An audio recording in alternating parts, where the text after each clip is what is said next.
Live streaming is on.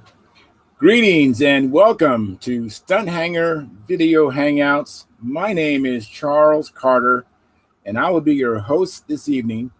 I want to extend to you my gratitude for watching Stunt Hangar Video Hangouts. If you are watching this as a replay, I want you to know that I host these YouTube live streams every Monday and Friday evening, starting at 6:45 p.m.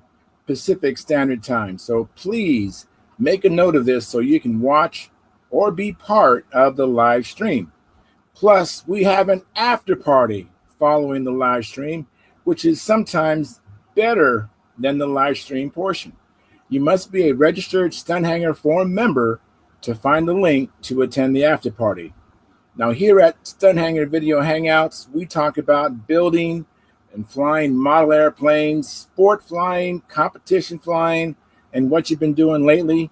And to join our conversation, if you are already a member of Stunt Hangar member of Stunt Hangar Forum, you can find the link if you scroll down to the section called At the Bench.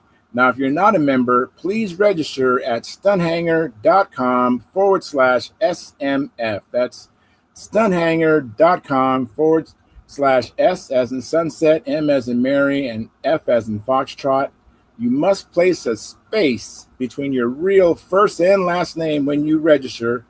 You must also use a valid email address, or Sparky. The proprietor of Stunt Hangar will not approve you. Now, if you're inclined to not come in and just enjoy watching us on YouTube, wonderful, fantastic. Please enter your questions or state your comments in the chat box, and I will do my best to make your comments or questions a part of the show.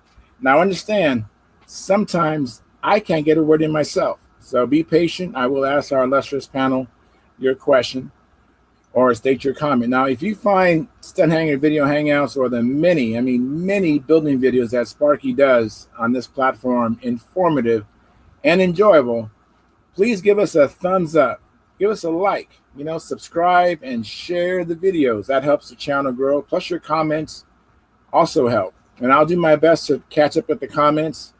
And let's Howard in here just a second. All right. Now, you can also, we have a YouTube. Hang on, Howard, I'll be right with you, buddy. You can also join our YouTube channel, which start at just $4.99 a month, which is less than 17 cents a day. And your support helps offset some of the expenses of running Stunt Hangar. Now, with your memberships, you get special badges in the YouTube chat and unlimited replay of member-only videos. And once a month, Sparky has a question and answer show for members only.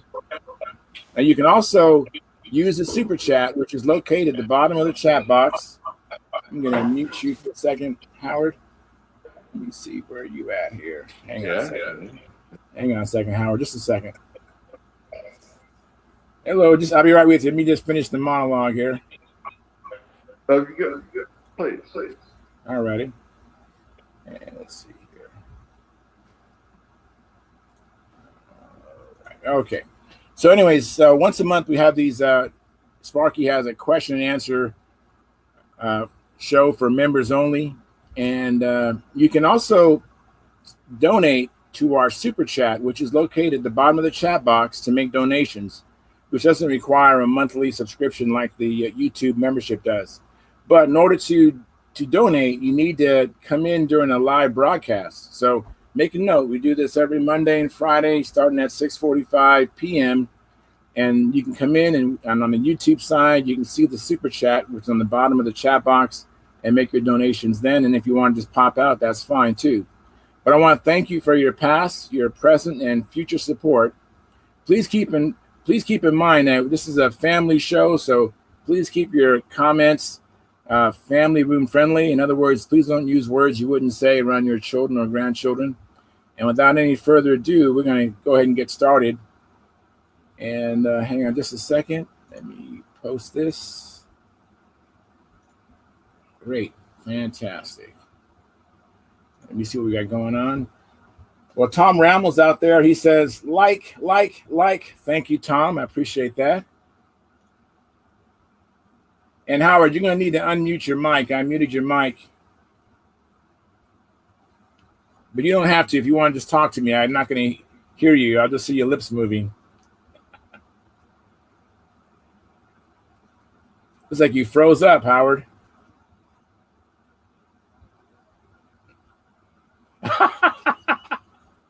Yes, that's pretty good. We're going to play Simon Says. So anyways, I'm hoping that Mike Lonke comes in and others who were at the El Dorado contest. I saw some images from Mike Lonke, and it looked like it was a lot of fun. So I hope he comes in. If you're listening, Mike, I'm looking forward to your report. That'd be great. So Howard, what you been up to, Howard?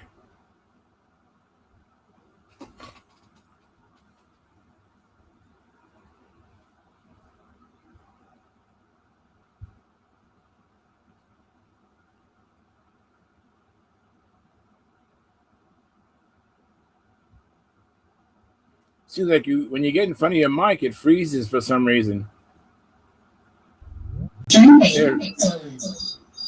There you go. Uh-oh. Someone's Hi. I am muted because I've been dealing with the blue filament material. You're doing what?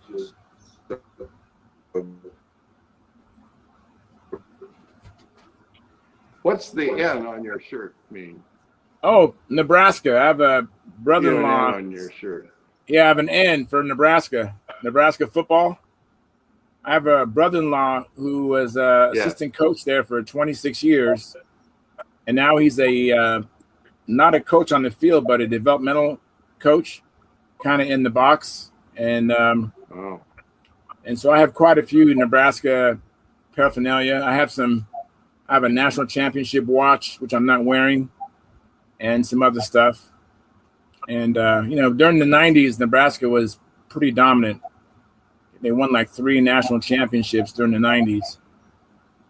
And so it was really easy to be a fan back then.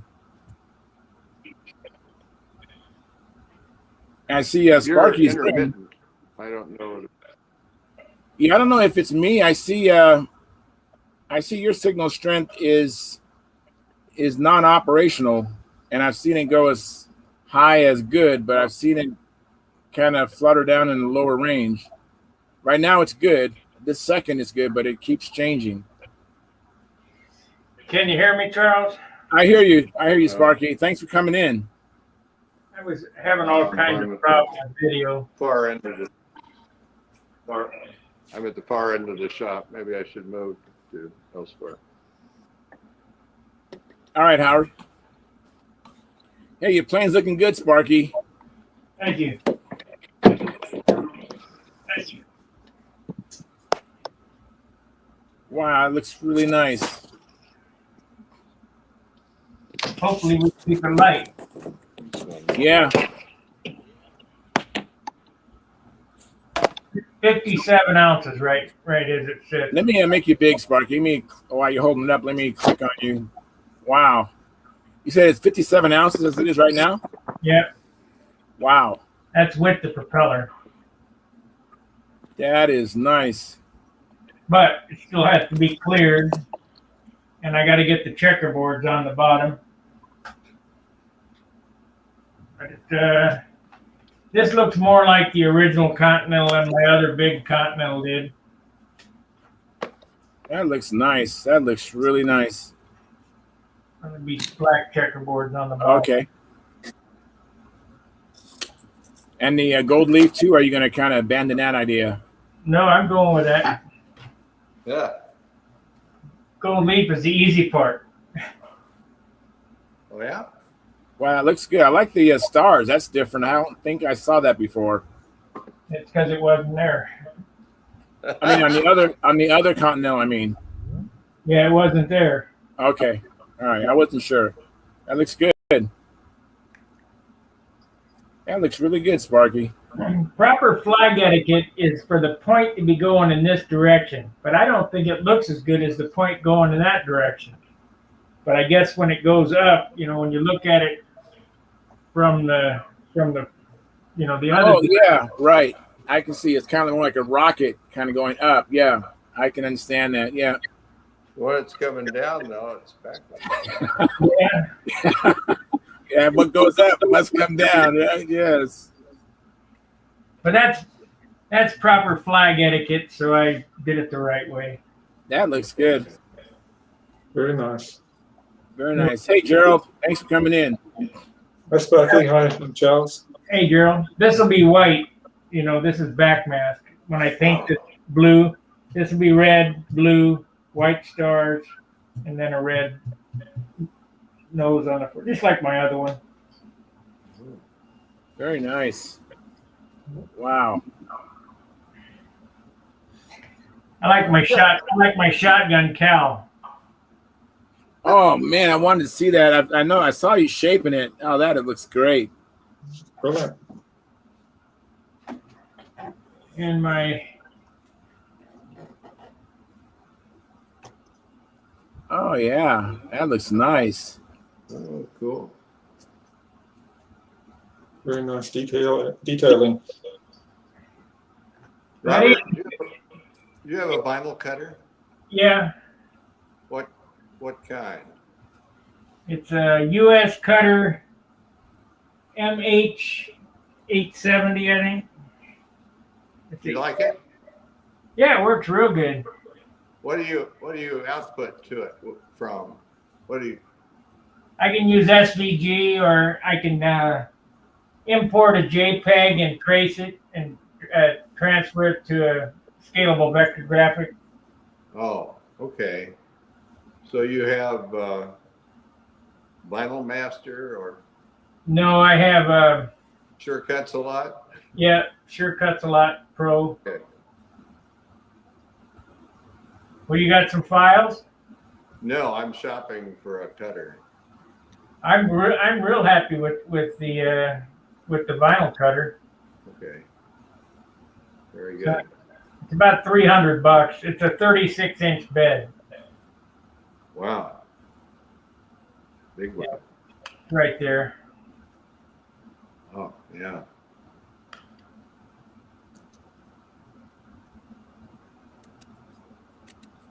Do they sell a smaller one, Sparky, besides 36-inch? Yeah, they got Yeah. 24, Okay. 12-inch. Does it do pretty fine detail? The smallest that I can weed is probably 3/8 of an inch. Okay. It won't do like you remember Tanks hangers, Lee. Those little tiny. You can't do them little 16th-inch letters. Oh. But it'll do those stars, right? And come to a point and stuff. Oh yeah, it got nice points on it. Okay. It sure beats trying to tape them off. Yeah. And I probably could go down smaller on the stars, but anything that you can take off the internet, any JPEG that I take off the internet, I can cut. I did some Sunoco decals for John. I did the shell decals on my high roller there. It's got little shell decals. And of course, all the Dr. Pepper stuff on my Dr. Pepper airplane. Very nice. It looks fantastic. Thank you. Let me bring this up. Have you seen this one? I'm sure you have, Howard, my Dr. Pepper airplane. I don't know. Careful, you're about to trip on your cord. Yeah, I know.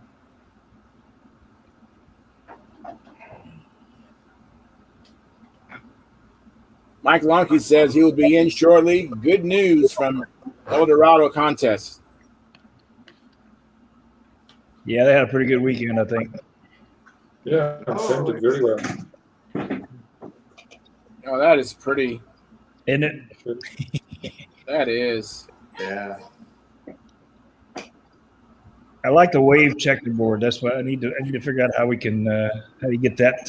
I guess you can cut that on the printer. You said.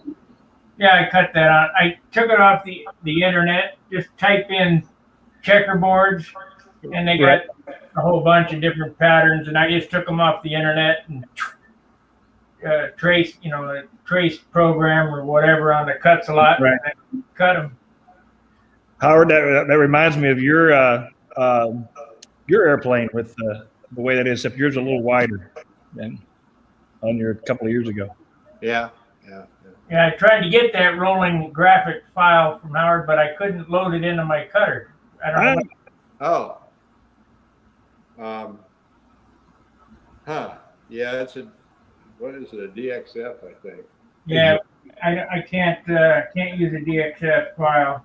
Okay, that's a problem I'm trying to get around. Shopping for a cutter. Got to use you just transfer it over SVG. Yeah. Okay, SVG. That's scalable vector graphic. That's what all the sign guys use. That DXF file is CAD, Yeah, I know.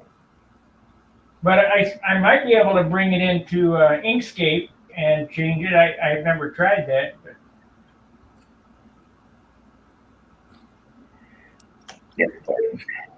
This airplane here weighs 58 ounces. Amazing.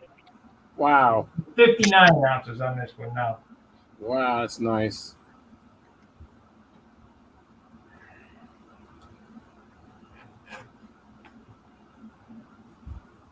So that's the Junar is just a half ounce lighter then, right?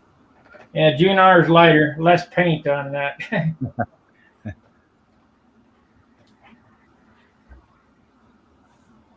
Let me let Tryon in. Here comes Tryon. Yeah.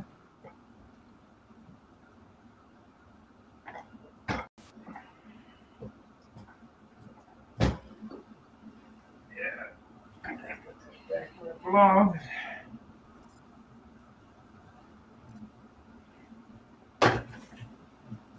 Oh, shit.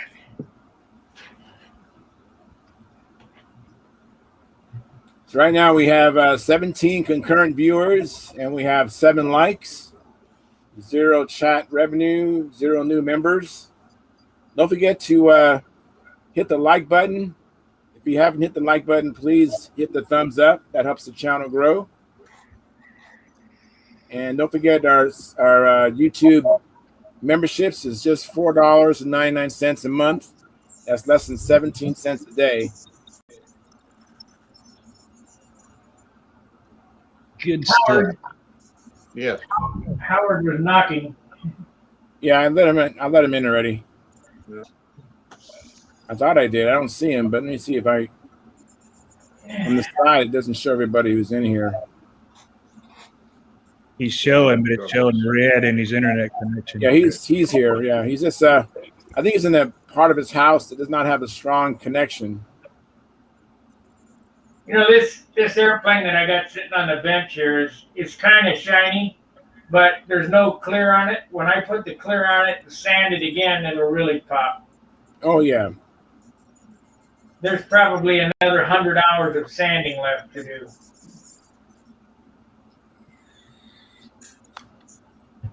I got Yeah, 100 hours. Pilot's I pretty. feel your pain, Sparky.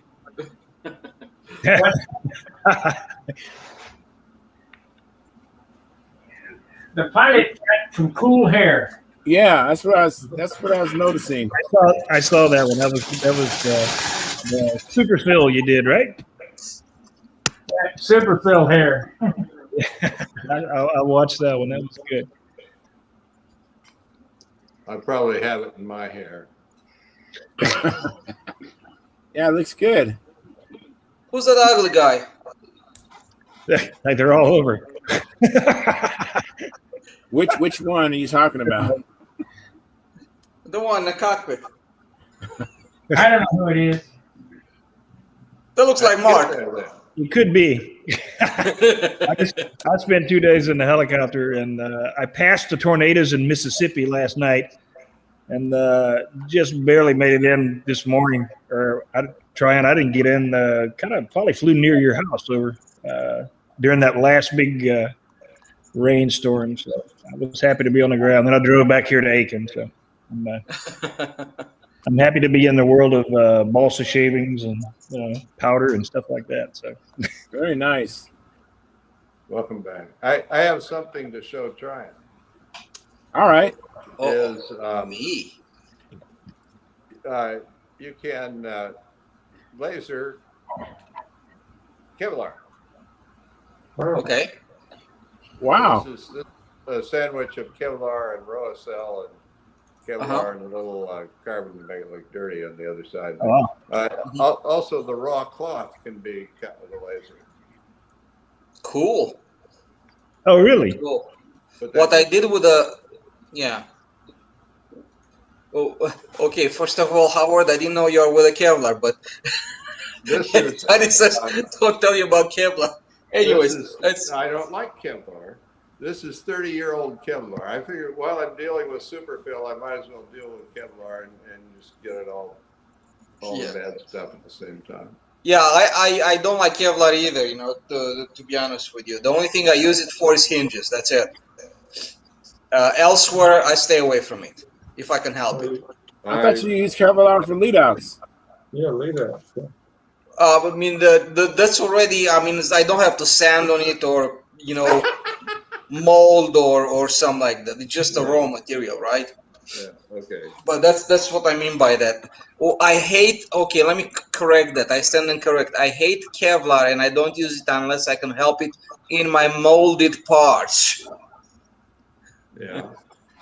Yeah. But I'd but extend obviously in that the lead outs and that's not the case, right? Well, you'll find out. Well, we're up to 10 likes, so we have 20 viewers. Please hit the thumbs up button. Yeah, I did a couple. I already did it on the way. And I try on. I can't figure out where my camera is. What the heck? Somewhere in there. Oh, look at that. You guys just 35? Good. Yeah, the 35. Super. Then Yes, sir. Yes, sir. Those are nice. Yeah, I like them. and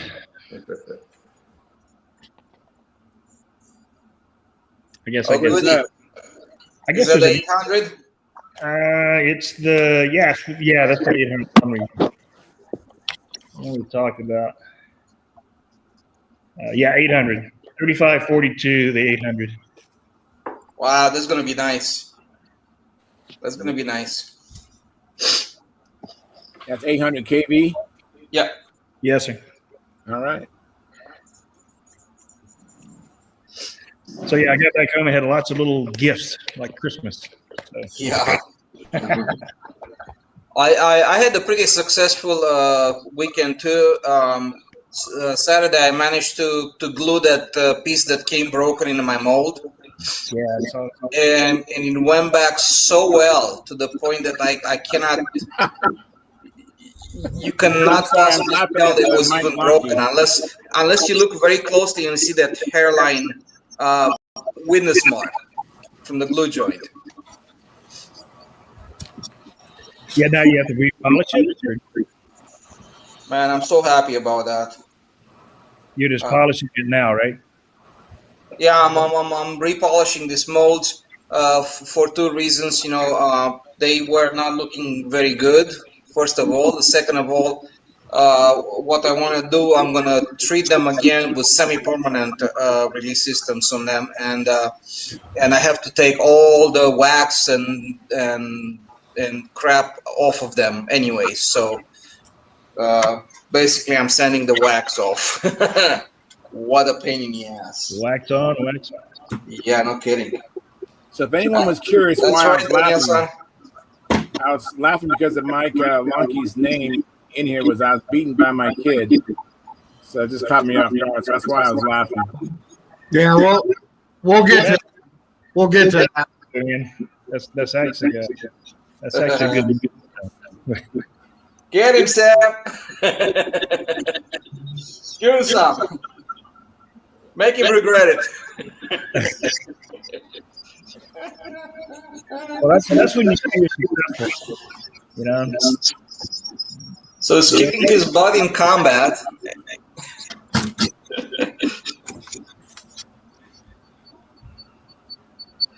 We have some background noise. Does someone have YouTube on in the background?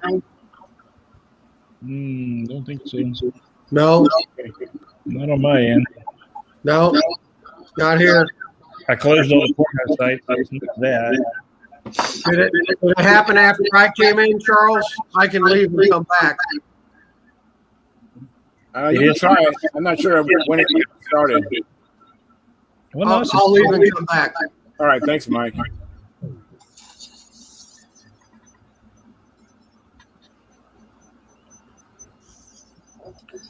Sometimes what happens is I hear a lot of echo here. yeah, it's an echo. I think everybody has it. Yeah, I think what happens is when a person is talking, it goes to another computer, from the speakers from the computer, goes to the mic again, and it just kind of travels from speaker to speaker. So if we are on speakers, I think that's what provokes this. Yeah, usually, like you say, it's usually because somebody has the YouTube open. But anyway. I'm gonna go get my headphones just to eliminate this problem, at least on my end. All right, thank you.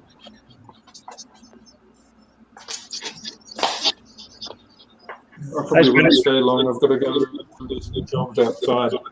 I'm gonna step out, Charles. I gotta go to bed. All right, thanks for popping in, Sparky. And the plane's looking great, man. Thanks. Fantastic. I just was testing the camera. I had problems getting on YouTube today. Terrible.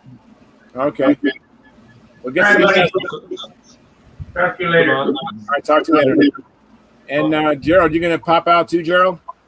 Yeah, I'll pop out. I've got to go and do some stuff outside. We've got some Okay. cat containers coming. Hey, so I've thanks got to for do coming some- in, Gerald. Good to see you again. Okay. I'll listen to it on my cell phone anyway. So All right, I'll thank bid you. you all good night. And You get a chance, give congratulations us to a Sam. thumbs up. All right, Gerald? Yep, Thank I'll you, do that. Gerald. Thank you, Gerald. Okay. See ya. Very nice. Yeah, he is. I really wish him and his boys and his wife could come to the Nats one year. Yeah, And he's in New Zealand? New Zealand.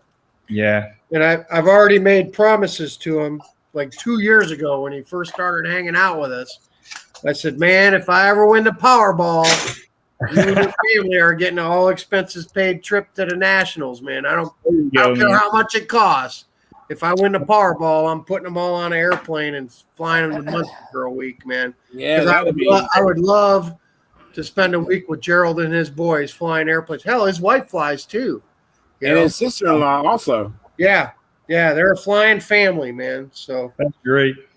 and actually, it would be really good if that ever happened because the weather is crappy in New Zealand when we have the Nats. That's like their winter time. So that'd be a nice getaway for them. So you guys pray for me to win the lotto so we can get Gerald and his family to the U.S. Yeah, that'd be great. I'll put in a special request. Yeah. I think he Charles, was. I might even buy you a plane ticket that year if I win the lotto, man. That would be very generous, man. That'd be awesome. Hell, if I won the lotto, everybody rides, man. Everybody rides. Yes, yes. In there. We'll make a pact now. Anybody in this that their face is in the square, you win the lotto. Yes, exactly. We definitely. I would love to do that. To have like the Stunt Hangar crew out there. We all be in full attendance. That'd be awesome. I'd have no problem doing that. I mean, Yeah, if you neither won would I. 100 million, what's Yeah. spending 100,000 one time to bring like 10 guys all together at the same place Right. to go have fun? Hell, I'll even buy you all brand new Axioma Russian take apart airplanes, man. Hey, Oh, no well, revolutions? maybe revolutions, but can you build 10 of them that fast? Try and Need another 5 molds. You can hire you need another person 5 to help molds. me. Yeah, You can hire another person to help him. Yeah. yeah. There you go. There you go. I actually got a little flying in this week with Dave, but I was visiting Kansas City and actually got to fly the very first magician that I put together. You know, Oh, nice. Oh, how'd it go? I stayed out of the dirt, so you know. Very nice. It was magical, huh? It was magic. It was That's good. my favorite plane from when I was a kid, Mark. We have a lot in common. We have Spitfires, Exactly. Magicians. And that was the original one that we covered in pure silk, and it's just tough. I mean, I don't know anything about this stuff until lately. I compared it to like a Monica finisher or whatever. I could probably take that airplane by the wing and drive a stake in the ground with it.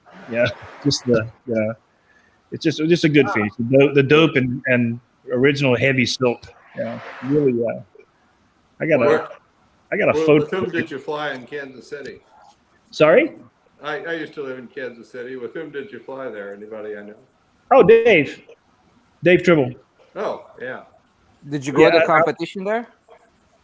No, it was out by the river. You said there was a competition. I was surprised.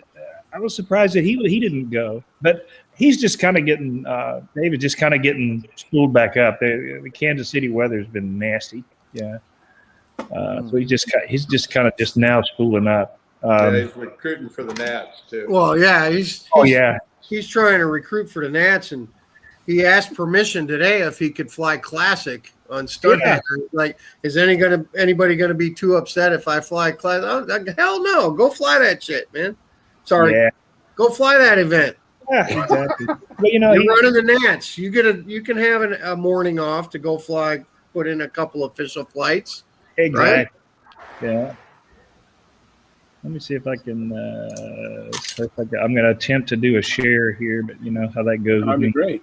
I usually end up sharing some stuff from somewhere else. So you know what, Mike? We have another option. We could probably kidnap Mark and snatch his Cyrus jet and fly everybody around the country. Well, that's not such a bad idea. I kind of thought of that if I can work something out like that. I mean, obviously. Oh, look at that beautiful plane. Yeah. Wow. That brings back memories, man. I tell you, my Magician was white with black trim. Right. That's good. I'll stop sharing. Okay, start. And I had a Super Tiger 35 on mine. When I look at that plane, I almost think like maybe the designer initially wanted to have put the tail somewhere else, the horizontal, and then they made up their minds, and it's like, no, I want to move it. It's very short. Different look, and the canopy is a different, unusual looking canopy also. Yeah.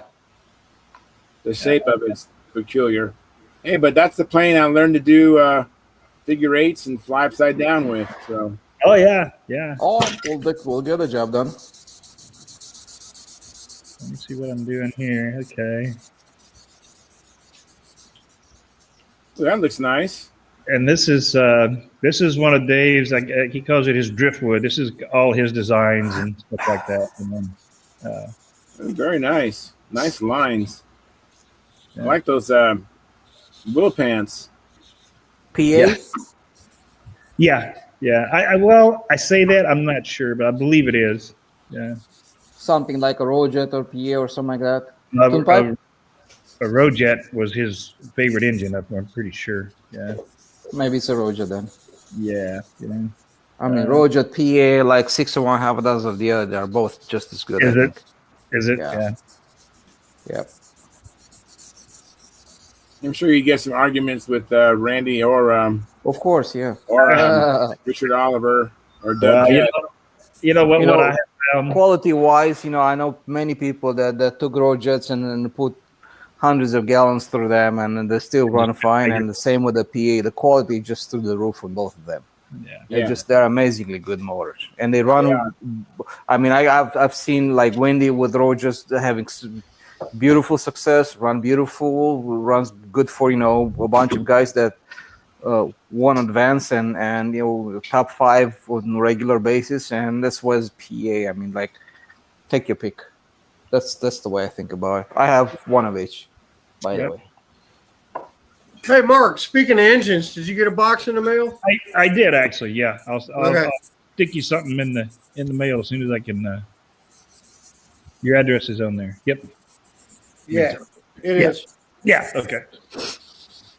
What do we say? $150 shipped? Is that what we said? Yeah, minus the concession fees. Somewhere in there. So speaking of getting stuff in the mail, to whom did I promise the polyspan? Not me. Okay. What was it again? We could barely hear you, Howard. Polyspan. Polyspan. Somebody liked polyspan. Oh yeah, forgot who that was. Okay.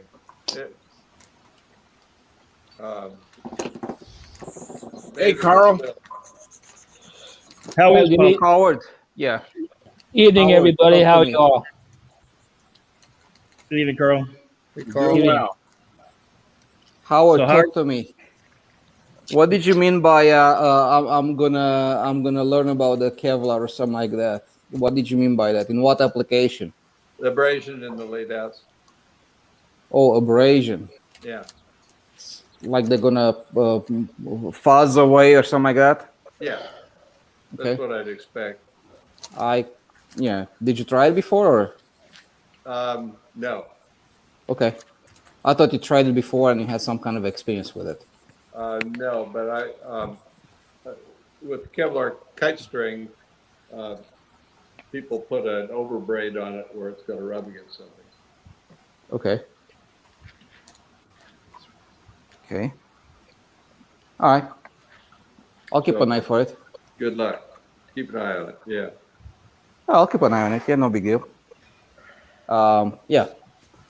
The good part is it's in my big plane anyway, so I can change it at any time easily. No big deal.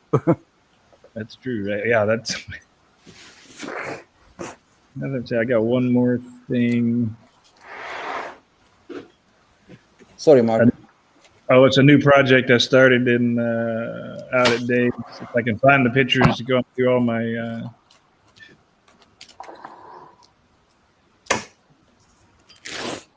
All right. I may be getting the hang of this share thing. I don't know. We'll see. Window. You have to have those picture windows open on another application first. Exactly. I finally figured how to get it to go in there. So what is this, Mark? That's a profile Hellcat. Hell yeah. Very nice. And it's kind of my first geodesic elevator wing, there. And I built the wing, or the wing is pretty much done. I don't think I have a picture of that, but it's again another fun project. What else is here? Very nice. Is that one of what's his name, Hutchison's designs? No, well, this is one of Dave's. He had the plans back when he had like heartbeat models. I don't know whose designed it was, to be honest with you. It was probably on the plan somewhere, but Is that electric or IC? This is IC. Yeah, I see. I would put a half-inch cheek of balsa wood on the inboard. Yeah, there's still more. There's still more to go on the sides. Okay, good. Yeah, it's actually, and it's funny you said that about the Banshees too. I've got that all kind of figured out. That's a really good tip. Yeah. Mm-hmm. Let me get out of here somehow before I go to another page that you guys might not want to see. Unshare. All right, I'm done playing. All right, thanks very much. Hey Gary, I can't see you, but you finally made it in. That's good news. Yeah, I'm listening to you, and if you can hear me, I can talk to you. But I got to watch you on my phone. I get it turned clear down, no sound at all, so I can see the pictures. Because most of the pictures is just greens and grays floating around. Huh? So. Hey, Charles. Yeah, Carl. Someone just mentioned 30 seconds ago about a good tip for building a Banshee, and I didn't catch what it was. Basically, on the sides, after you put on your doublers on the side of the half-inch balsa. Where the engine, where the engine mounts up to? Yeah, the whole side, all the way back to even over the wing. And correct me if I get this wrong, Tryon.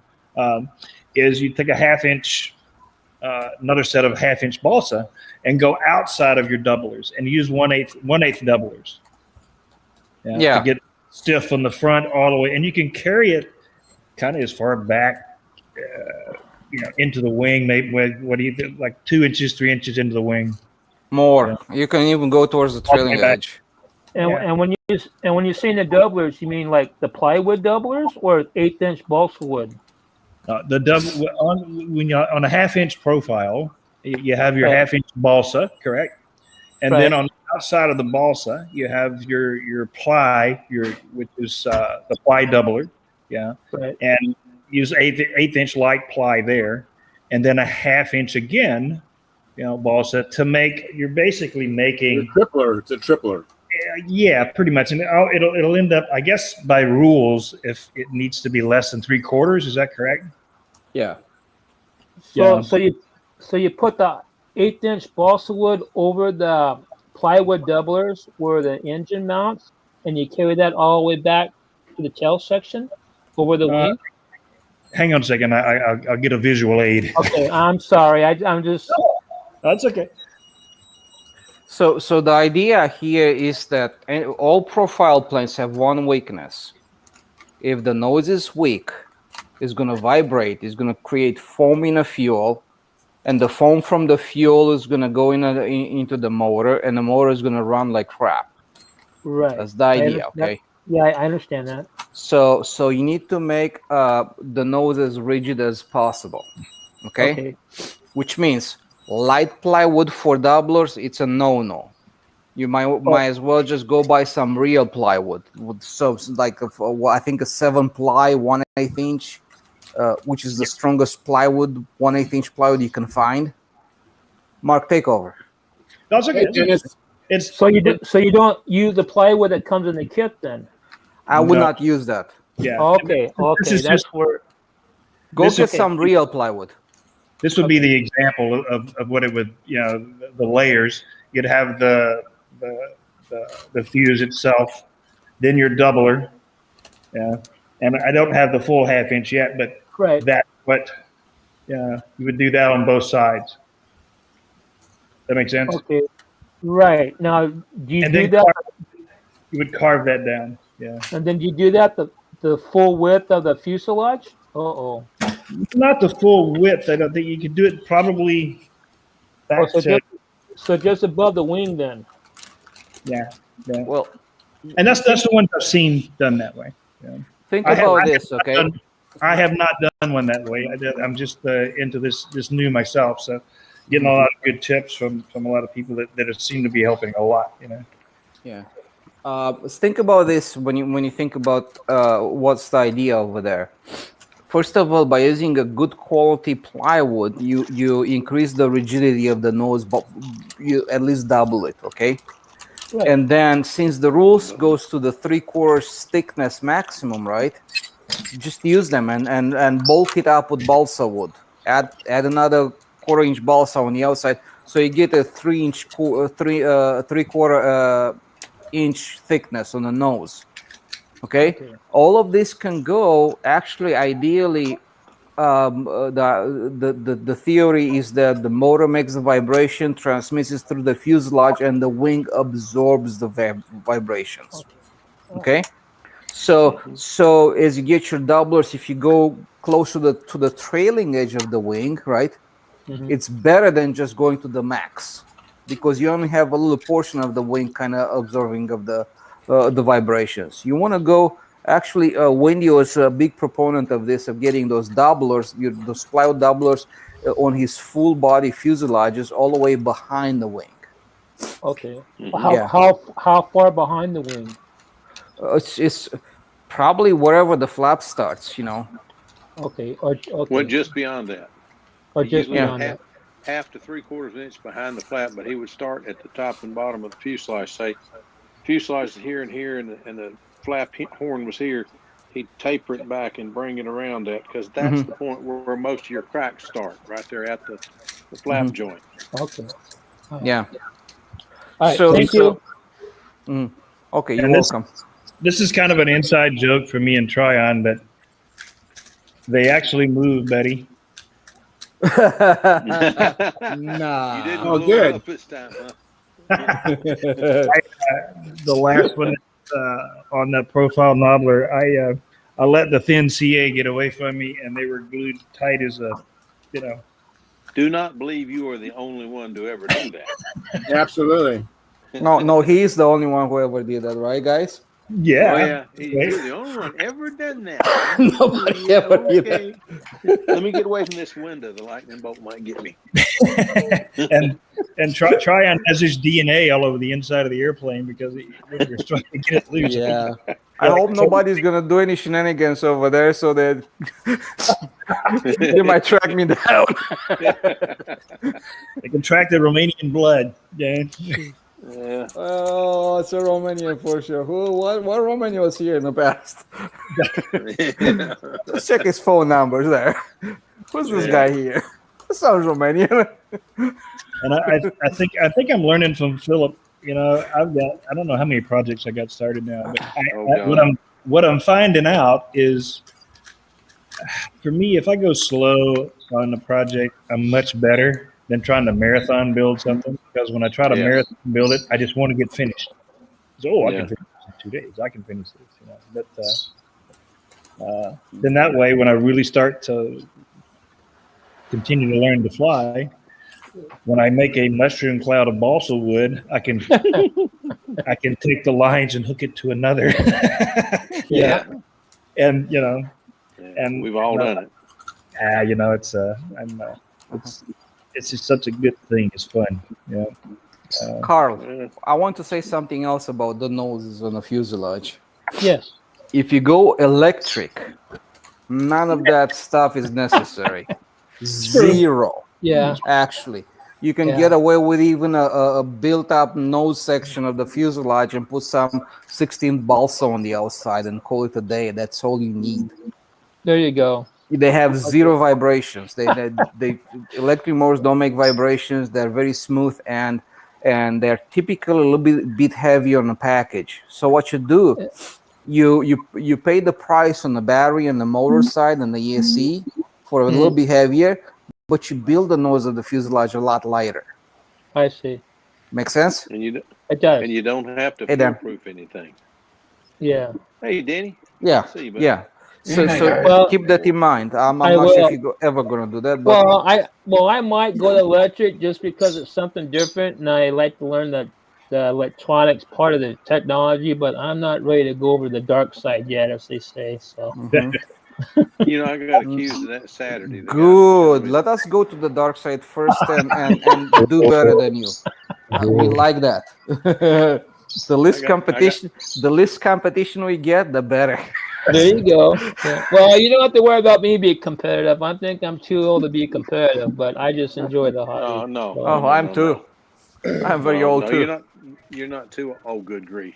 I got both of you about 10 years. No, you're not too old to be competitive. That's for sure. But I'm gonna tell you what. It's fun when you go out on Saturday morning and you've got an electric plane, and all the guys are saying he's gone to the dark side. He's gone to the dark side. And talking honestly like that's a bad thing. I mean, talking to each other like, you know, right? He's gone to the dark side. They're all having trouble starting their motors. Overruns. No. And I just go out there and push my little button and put in my flight. Yeah. And it's perfect. Yeah. Well, you know, yes, it's good to be on the dark side, isn't it? Yeah. Well, you know, I'm one of these pilots that Charles knows is that whatever I bring out, I fly. No matter how crappy it flies, I'm going to spend the day flying it because that's what I went out there to do. I didn't come out there and fly at one time and go, oh, this is a piece of junk, and then sit and watch everybody else have the fun. I don't do that. But flies crappy, it flies crappy, you know? Yeah. And it's so. Hey, guys, I have 2 requests to speak. Mike was first, and then Howard, you came in after Mike. So go ahead, Mike. Mike Lonke, go ahead. I will defer to the great Howard Rush and let him go first. The gentleman from Washington? Yes, I defer to the gentleman from Washington. Brother, Philip, was it you to whom I promised the poly span? I forgot. Who wanted the poly span light? I have poly span. I must not have been him. No, it wasn't me. Okay. Well, never mind then. Howard, you said something about sending me that airplane you're building. You said you were going to send it to me. Damn. I thought he was sending that to me. Darn, I misunderstood. All right. No, I just got something real quick. I'm converting a couple of OS LA 25s that I scored on RC Marketplace. I got them for $50 for the pair. Nice. They were control line. They were already set up for control line. They've got the Venturi and the nozzle, but they got the crappy backplate with the remote needle on them, and also the stock JIS Phillips head screws in them. So I'll be replacing all the head bolts and the backplate bolts with socket head cap screws. I'll be taking the back plates off and zinging that off on the bandsaw, getting rid of that, get the Dremel out, get rid of that remote needle, because that's not an acceptable remote for to run on a bladder. They're too wide of a taper, and they leak real bad because they got an O-ring. So I'll be putting a different remote needle on them. But keep your eyes peeled on RC Marketplace. I mean, $50 for a pair of motors, and they look really good. And they're going to make good speed limit motors. So they look new. Yeah, I mean they're both been run, but low run time for sure, and excellent compression. Just got to get them set up to put on a combat plane to run on a bladder. And I always get rid of the JIS screws on all my OSs and replace them with socket head cap screws from RTL fasteners. It just makes your life easier, because if you got anything loosened up, I don't know anyone that carries around JIS screwdrivers in your toolbox, and if you try to use a regular one on them, you always strip them out, or it just doesn't work. So yeah, I'll show them to you again after I get the needles lopped off and get them swapped over. So there you go. Hey, Mike, I'll see you screws? Are they metric screws, Mike? Sorry. Yeah, they're metric. The head bolts are M3 by 8 on the 25s, and the backplate bolts are M2.5 by 8 on the backplates on the 25s. The 46s are M12s on the head bolts and M8s on the backplate. Mm-hmm. Cool stuff. Mike, I'll send you that needle valve off that FP20 if you want it. What FP20? When you were giving us the kind of the show and tell of the needle valve with the one that protrudes, the needle valve that protrudes out of the top of the thumb screw. The carburetor? Yeah. Yeah, I'll take it, because that's either an OS number 10 or OS 15. It's an FP. Yeah, OS. Yeah, but the needle valve part for the part that the OS calls it is a number 10 or a number 15. Oh, gotcha. And that's what we make remotes out of for combat. That's what It screws into the carburetor. If you take that out of the carburetor, it's a great remote needle valve to run on a bladder. Gotcha. Perfect. Yeah, put it in the envelope with the check for $150 for that motor, right? We said $150, right? Yeah, it was somewhere around there, minus the decimal points. Just move the decimal point to the left. It works. You guys are too many. That's good stuff. Denny, is that the magician in the background of your right shoulder? Man, I thought you'd never ask. I noticed the wing. This is the Mark Lumen project. Mark and I exchanged some messages. He was interested in building a magician for electric and asked when a conversion might be available. Well, it's available. It went up on the Brodeck website on Friday. So and that's what it'll look like. So Great. So it's a rear mount. pardon me? It's a rear mount. Yep. Yeah, it's a rear mount or a front mount. You can do it either way. You can move it either way. Okay. Yeah, different. There's two sets of mounting plates. You know, you can either use the front one or the rear one. I chose the rear one because the new Brodeck motor that we got was a rear mount only. And of course, I wanted to show off the motor. And so let's see. Actually, here it is. And there you go. So, well, we got a real nice 35-36 motor with a bolt-on prop adapter. It's got a real short shaft on it, so it's not real exposed or anything like that. Might take a bounce or two that way. And I don't know. I'm pretty excited. The combination should work really well. So this motor is just a little bit. It's physically longer. In the power section, it's 6 millimeters longer than the old 2810s I used to use on them, but it's actually a 1/4 ounce lighter. Oh wow! Light is good. So good. And then one of the things that I was able to do with that, there's a pocket in the leading edge of the wing. This would be the expected battery pack for it, and it can go in. You see how much room there is? And of course, well, maximum. There's a lot of room there for fine tuning the CG. All right. That's great. Originally, when I was measuring it, that it just didn't have enough room, so that extra 1.5 inches we got there in the wing.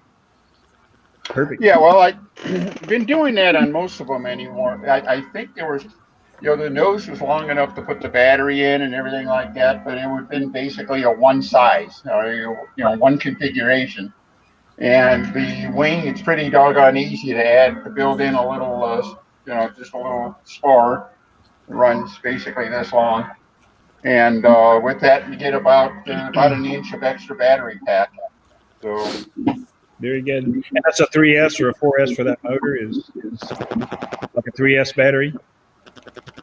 That's an 1800 battery there, which ought to be more than adequate. It'll take a 22 or 30. Heck, it'll take a 3500 pack if you want, which would be probably enough time for 2 complete flights. Right. Yeah.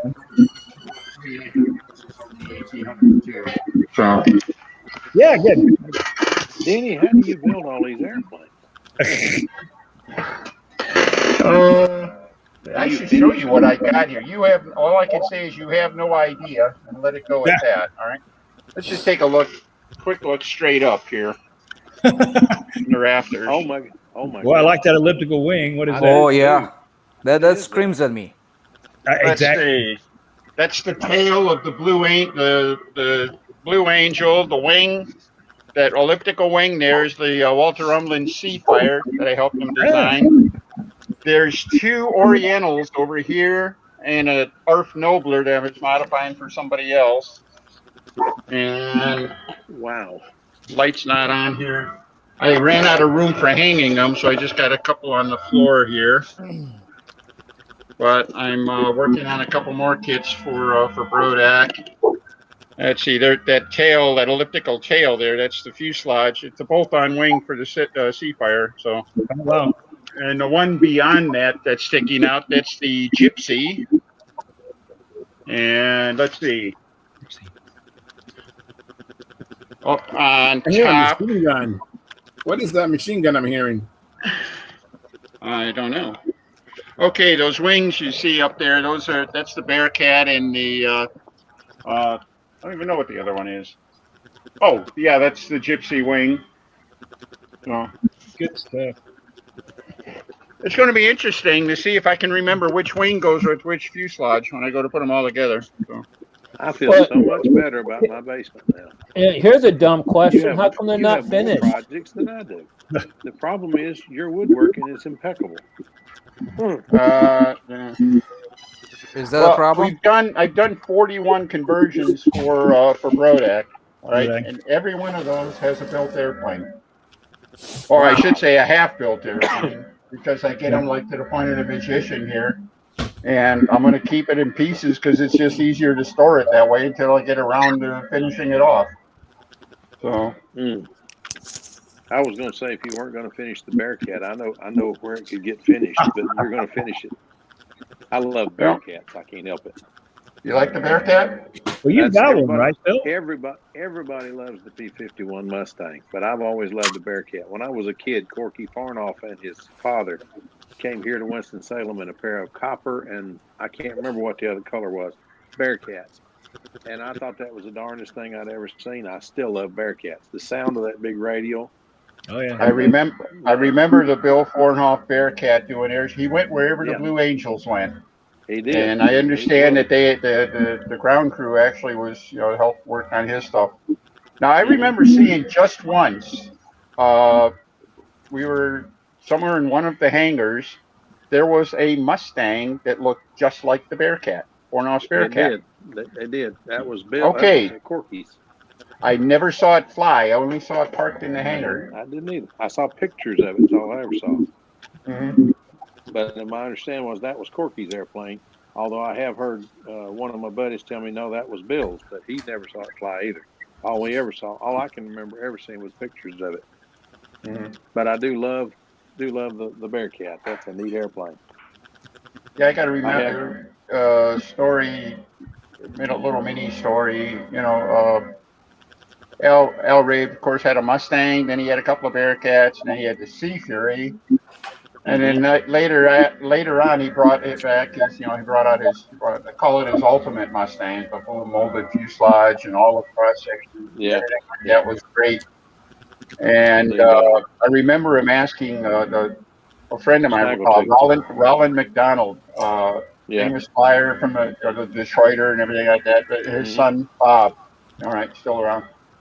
But apparently Al asked Raleigh, how he liked the Mustang, and he says, "Yeah, it looks good." He goes, "What? Doesn't it excite you?" And he goes, "Yeah, I mean it's nice, but it's a Mustang, Which to me was a bigger statement because the Sea Fury was to me the most impressive stunt plane I have ever seen. The most, stage presence and everything. You had the thing flew at 4 feet and 6 feet at the same time. Yeah. From the top of the fin to the bottom of the wheels. I swear it flew from 4 to 6 feet at the same time.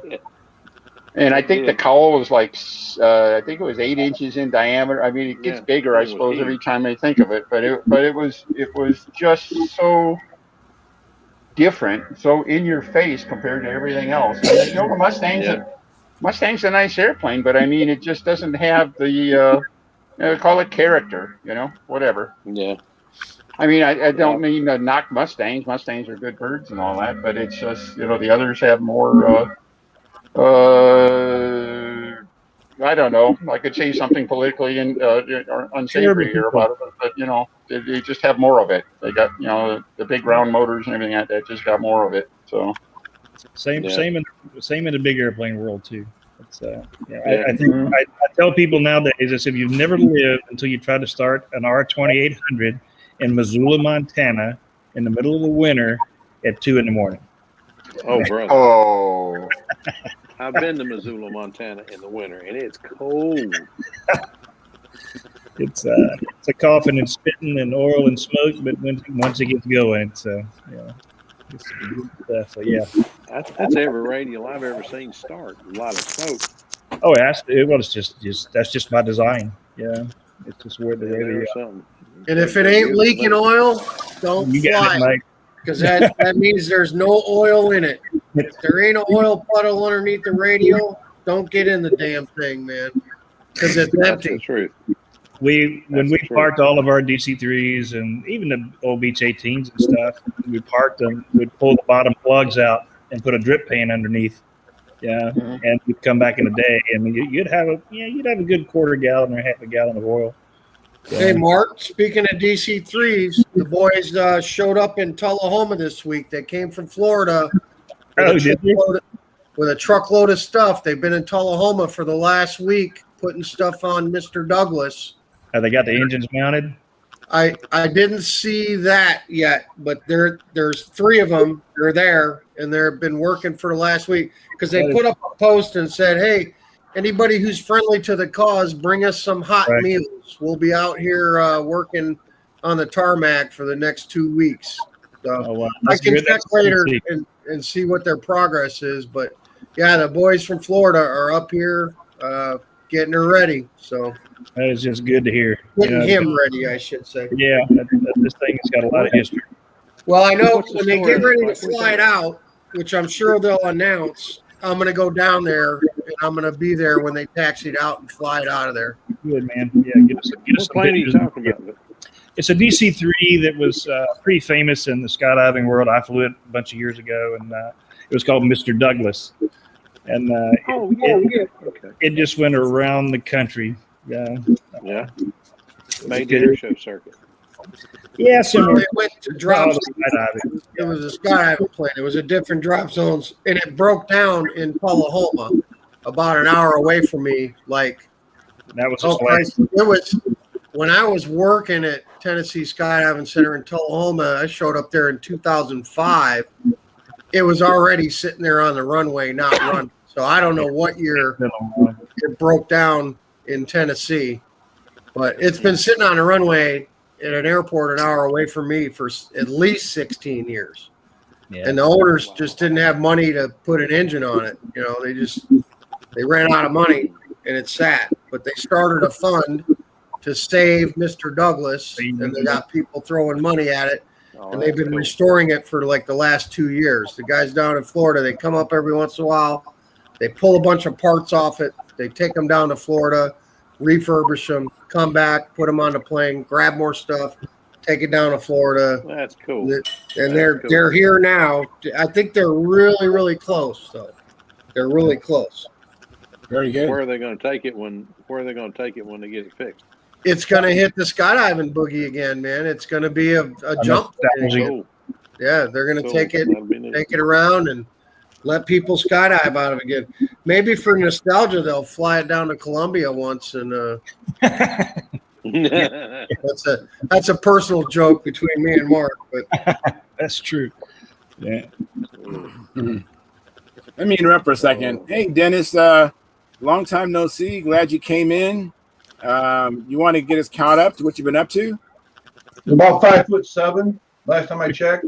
All right. Any more heart attacks? You've been doing good on your heart? Oh yeah, no problem there. So far, so good. Just trying to get ready for the Nats. Awesome. Hopefully, I'll be flying an electric down there. Yeah, that'd be wise. Dennis, what you flying at the Nats? Beginner? No, yeah, he took third last time. His first time there, he got third. They kicked me out of the advanced class, so I have to go back to beginner, I guess. That's what you get for winning. Oh, that's what he gets for winning. Now he says he's got to go swim with the sharks and deep into the pool. Yeah, go play with the big boys now. Yeah. You know, I'm not sure if I have a good goal for this year, but I'm hoping to maybe sneak in a top 20 if possible. I think you can do it. It's possible, yeah. You practice and fly like you flew at Winston-Salem. I mean, not Winston-Salem, at Huntersville. You'll be able to get in. So what plane are you going to fly, Dennis, for the electric? Is it going to be your Circulus, the electric one? The profile that I built, I wrote the article on. Okay. The article called "Turning to the Dark Side." Yeah, I've seen the article. That was in Stunt News, wasn't it? No, well, that was the glow profile. Okay. If you go up to flyinglines.org, the whole article, you can download the whole entire article. It's a 12 megabyte PDF file with 98 pages. Okay.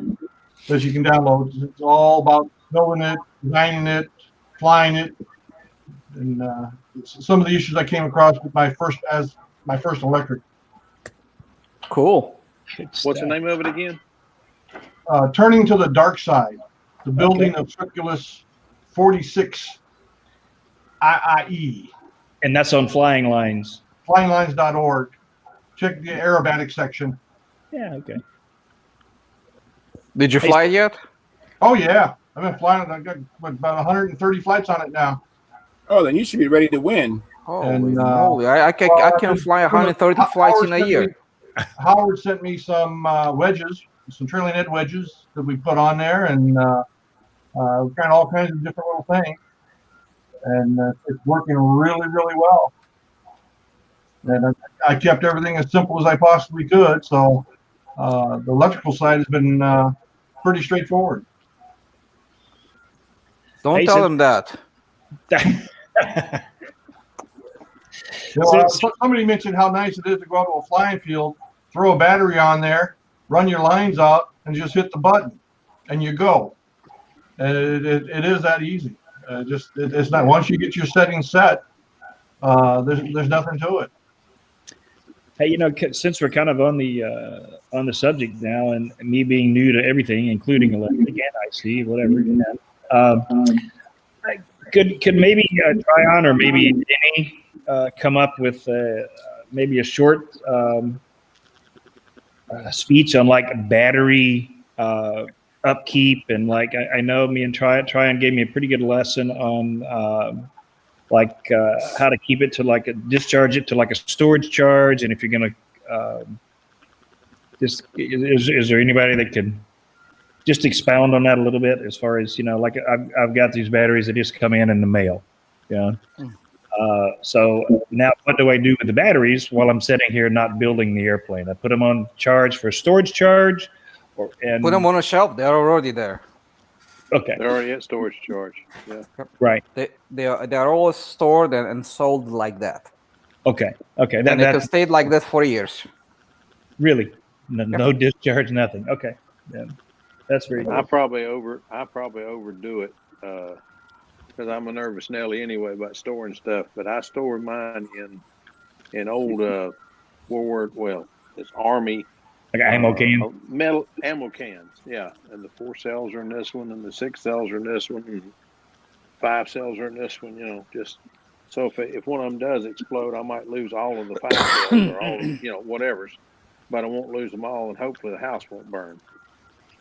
And they're stored on the shelf right up under the smoke detector, so if one of my smoke detectors goes off, they all do, so. I've had it happen one time, and you don't want to be in the house when it does it. Wow. The documentation I received with my Thunder Power batteries recommended that you cycle the batteries I think it was run through 4 cycles. In other words, bring them up to a charge, bring it back down to storage, and run that. And it has my charger has an automatic feature to do that. You just tell it how many cycles you want it to do, and it'll go ahead and do that, and you're good to go after that. Perfect.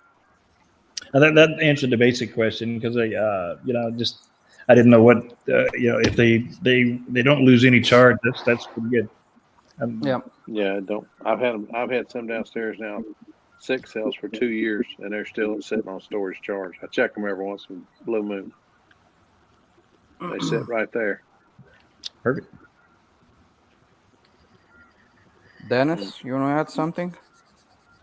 No, I just one of the things I ran into was dealing with battery efficiency on the plane, and a lot of that dealt with the prop selection. I was really surprised how much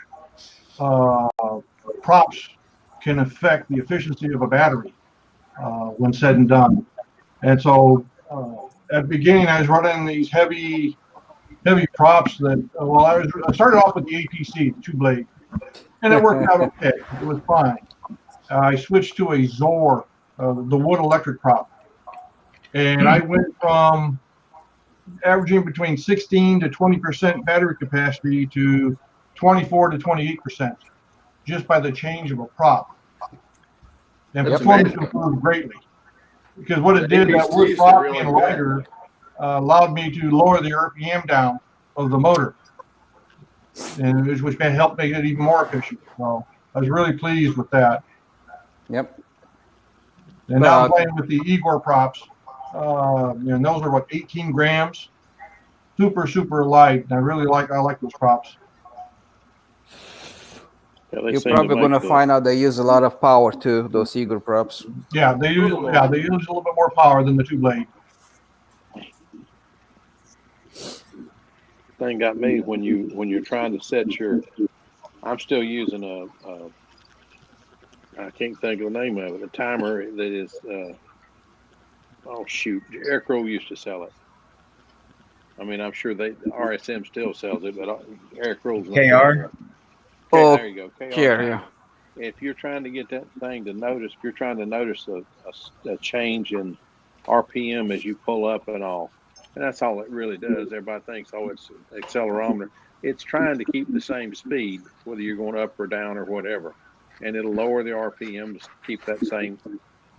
Well, anyway, it doesn't really lower the RPM, slow the plane down, but it doesn't pull so hard on a down leg. Anyway, I think it senses the current drain and tries to keep that because there's no way it could.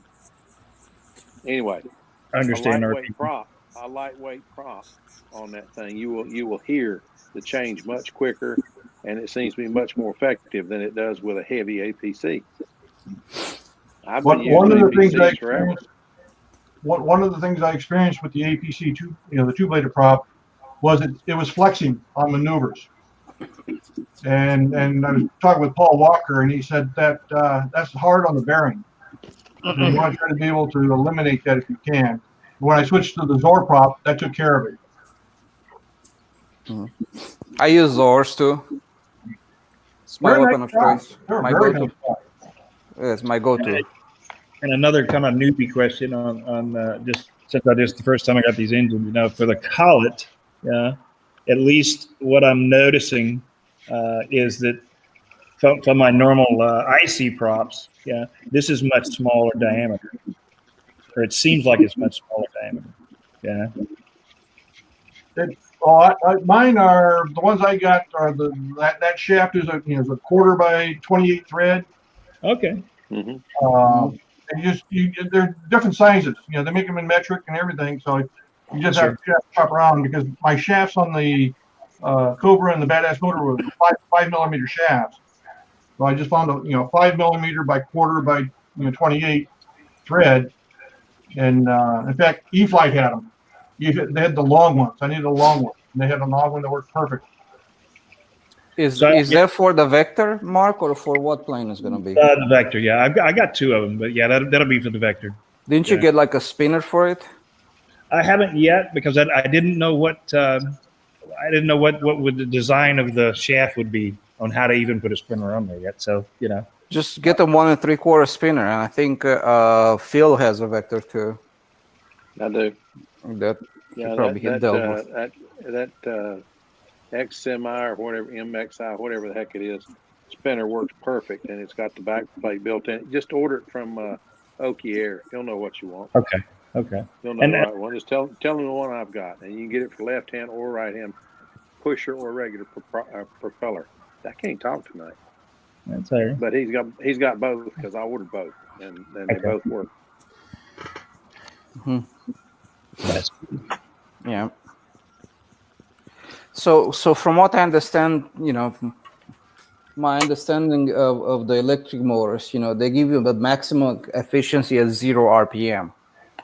So at the lower RPM, you can get them to run, the better off you are.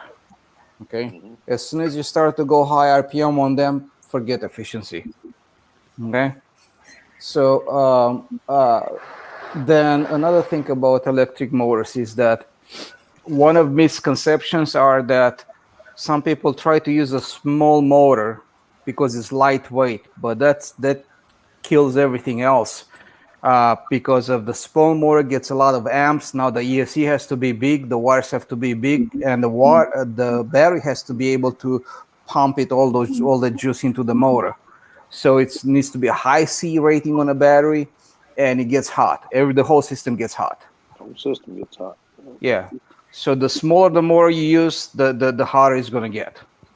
And you shoot yourself in the foot because then you're killing the battery, and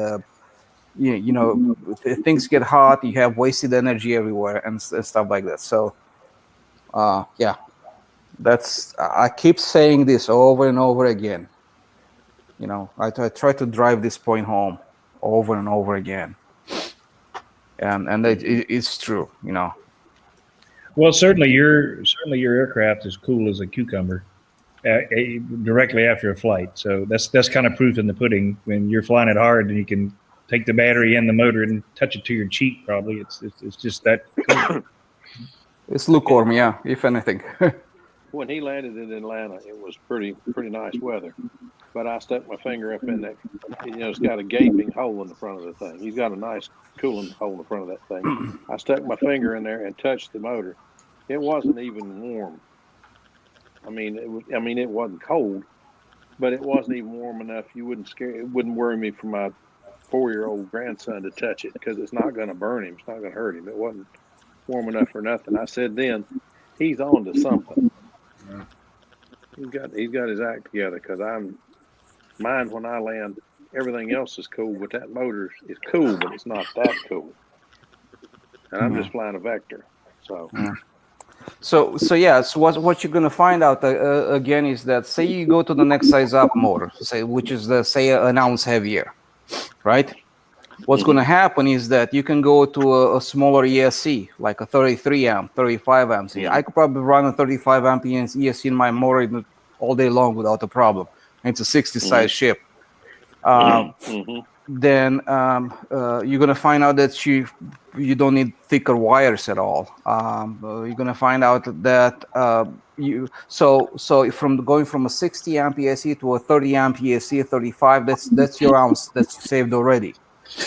But in addition to that, if you look at the battery down the line, the battery has to put out much less power, much less the juice into the motor to produce the same thrust and RPM. So the battery gets smaller. You save the weight in the battery as well.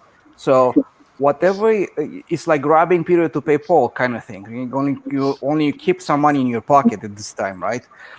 And you spend some weight on the motor, but you save it on ESC and the battery, both, and then some. In addition to that, because now if the system runs cool, then you don't have wasted the heat, which is lost energy. You just waste energy, right? And the battery doesn't have to compensate for that. And that's the beauty of running a bigger motor.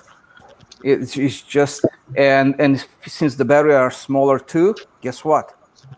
What do you spend most money on an electric system? It's on battery, because you have like 3, 4, 5, 6 batteries. Add them up. You put 6 batteries and you add them up, and then the price goes up real fast. So now I'm a little bit different, because I started with this 6S 2800 milliamps, and I didn't see any reason for saving weight off of my plane. And because of that, I just kept it. I mean, I can go with a much, much smaller battery. I mean, I'm using 1400 milliamps at a high end per flight. I can use an 1800 milliamp 6S battery and still have power to spare at the end of the flight without any worries. But I don't need to go to a smaller battery. And what happens right now, I'm right in a storage charge when I'm done flying. Yeah, it's 3.85, 3.8, somewhere over there. That's the voltage I get at the end of the flight.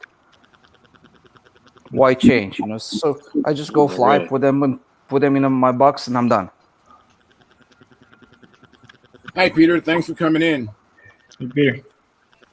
Hey, Pete. Surprisingly, I hadn't put it on a scale, but surprisingly, there's not a whole lot of difference. Just a little bit heavier, maybe. Yeah, but it's not on a scale. But I mean, that's just the McCoy. But Yeah, but put the fuel tank too, and the fuel tubing. And now, if you're really accurate, you have to put the extra doublers, the extra cheek cowl. Those are all extras that you put in an IC system, and you still didn't put the fuel in the fuel tank, and which. Or all the fuel proofing. Oh yeah, that too. Well, that goes to a good testimony of Denny when he was talking about the Magician, is having that extra length in there, so you can adjust your CD. Yeah, I hadn't thought about doing it. I hadn't thought about doing it as much as Denny did. I learned a lot watching him. But the nut don't fall too far from the tree. I learned a lot from his dad too. You just got to listen. If his name's Adam Missing and he opens his mouth, listen. You're liable to learn something. Absolutely. Yeah. I was Absolutely. gonna say you should talk to my wife for me. Mine too. I've got one too. Another. Yeah, that's it. That's it. Another. No, seriously, a lot of the things that the Tran is describing and stuff, I discovered the old hammer and anvil way and stuff like that. My first true electric airplane that I built, the Mythbusters, first airplane I built from scratch. It was electric from the moment from before it existed. All right, from the ground up electric. And I had the right size motor for it, and the right size battery, and everything like that. And I thought it was just a little bit tail heavy. And I thought, gee, I need to put some weight in. But instead of putting in a piece of lead, I'm going to go up one size in the motor. And it happened to be 1 ounce. And I had a lot of room to move the battery, and so I could still get the CG and stuff. And the first unintended or unexpected consequence is the battery usage went down by like 300 milliamps. Same airplane, same prop, same speed. Yep. The bounce was different. Wow. The weight really at that point it was just a little heavier for the motor, but later on I went to a smaller battery. But the bottom line, I proved that to myself that worked just fine. Early on, Dennis was talking about his experiences with props and stuff. There were a lot of people who were flying their glow engine props because they didn't believe that they needed an APC electric even. They put an APC electric same size and they were saving 500 milliamps per. That was that was first generation, and now we do have some decent, some lightweight props and stuff like that. There's more to be had. So I don't know. Yeah. And so there is a definite difference between props, between an electric prop and a IC. Yeah, even you take. Well, this regular APC sport prop is designed so you could go out, you can go plow the back 40 with it, and then go out and fly it all day, and then come back and tomorrow and plow another 40 acres. I mean, the prop is made to be indestructible, and it weighs like it too. So I can break them. But on the electric conversions I'm doing for Brodak, I've done this quite a few times where I've taken. Basically, what Ryan was discussing, I take the weighted parts that I left out, the motor beams. A lot of times I'll take out birch plywood and substitute light ply, things like that. Routinely, it'll save 3/4 of an ounce to an ounce on the building part of it. The nose will be that much lighter, before it ever starts. And I mean, that happens like all the time. And you keep adding on to that. The fact that you really don't even have to epoxy anything. Epoxy is darn good cement, but it's absolutely made to order for glow airplanes. You need epoxy, I think, in the front ends and stuff like that, just for its fuel proofing and its toughness and stuff. But it's heavy. There's no way around that. You can't hide the weight. So. That's we what do a I'm lot of things for vibration. I'm sorry, I'm interrupting somebody. No. That's what I mean by, like, if you build for electric, build for electric. Don't convert something else, because as soon as you convert the original plane to electric, you just screw it all up. Or at least get the take apart wing from the other plane and the take apart tail and make a new fuselage for it. Worst case scenario, kind of like that.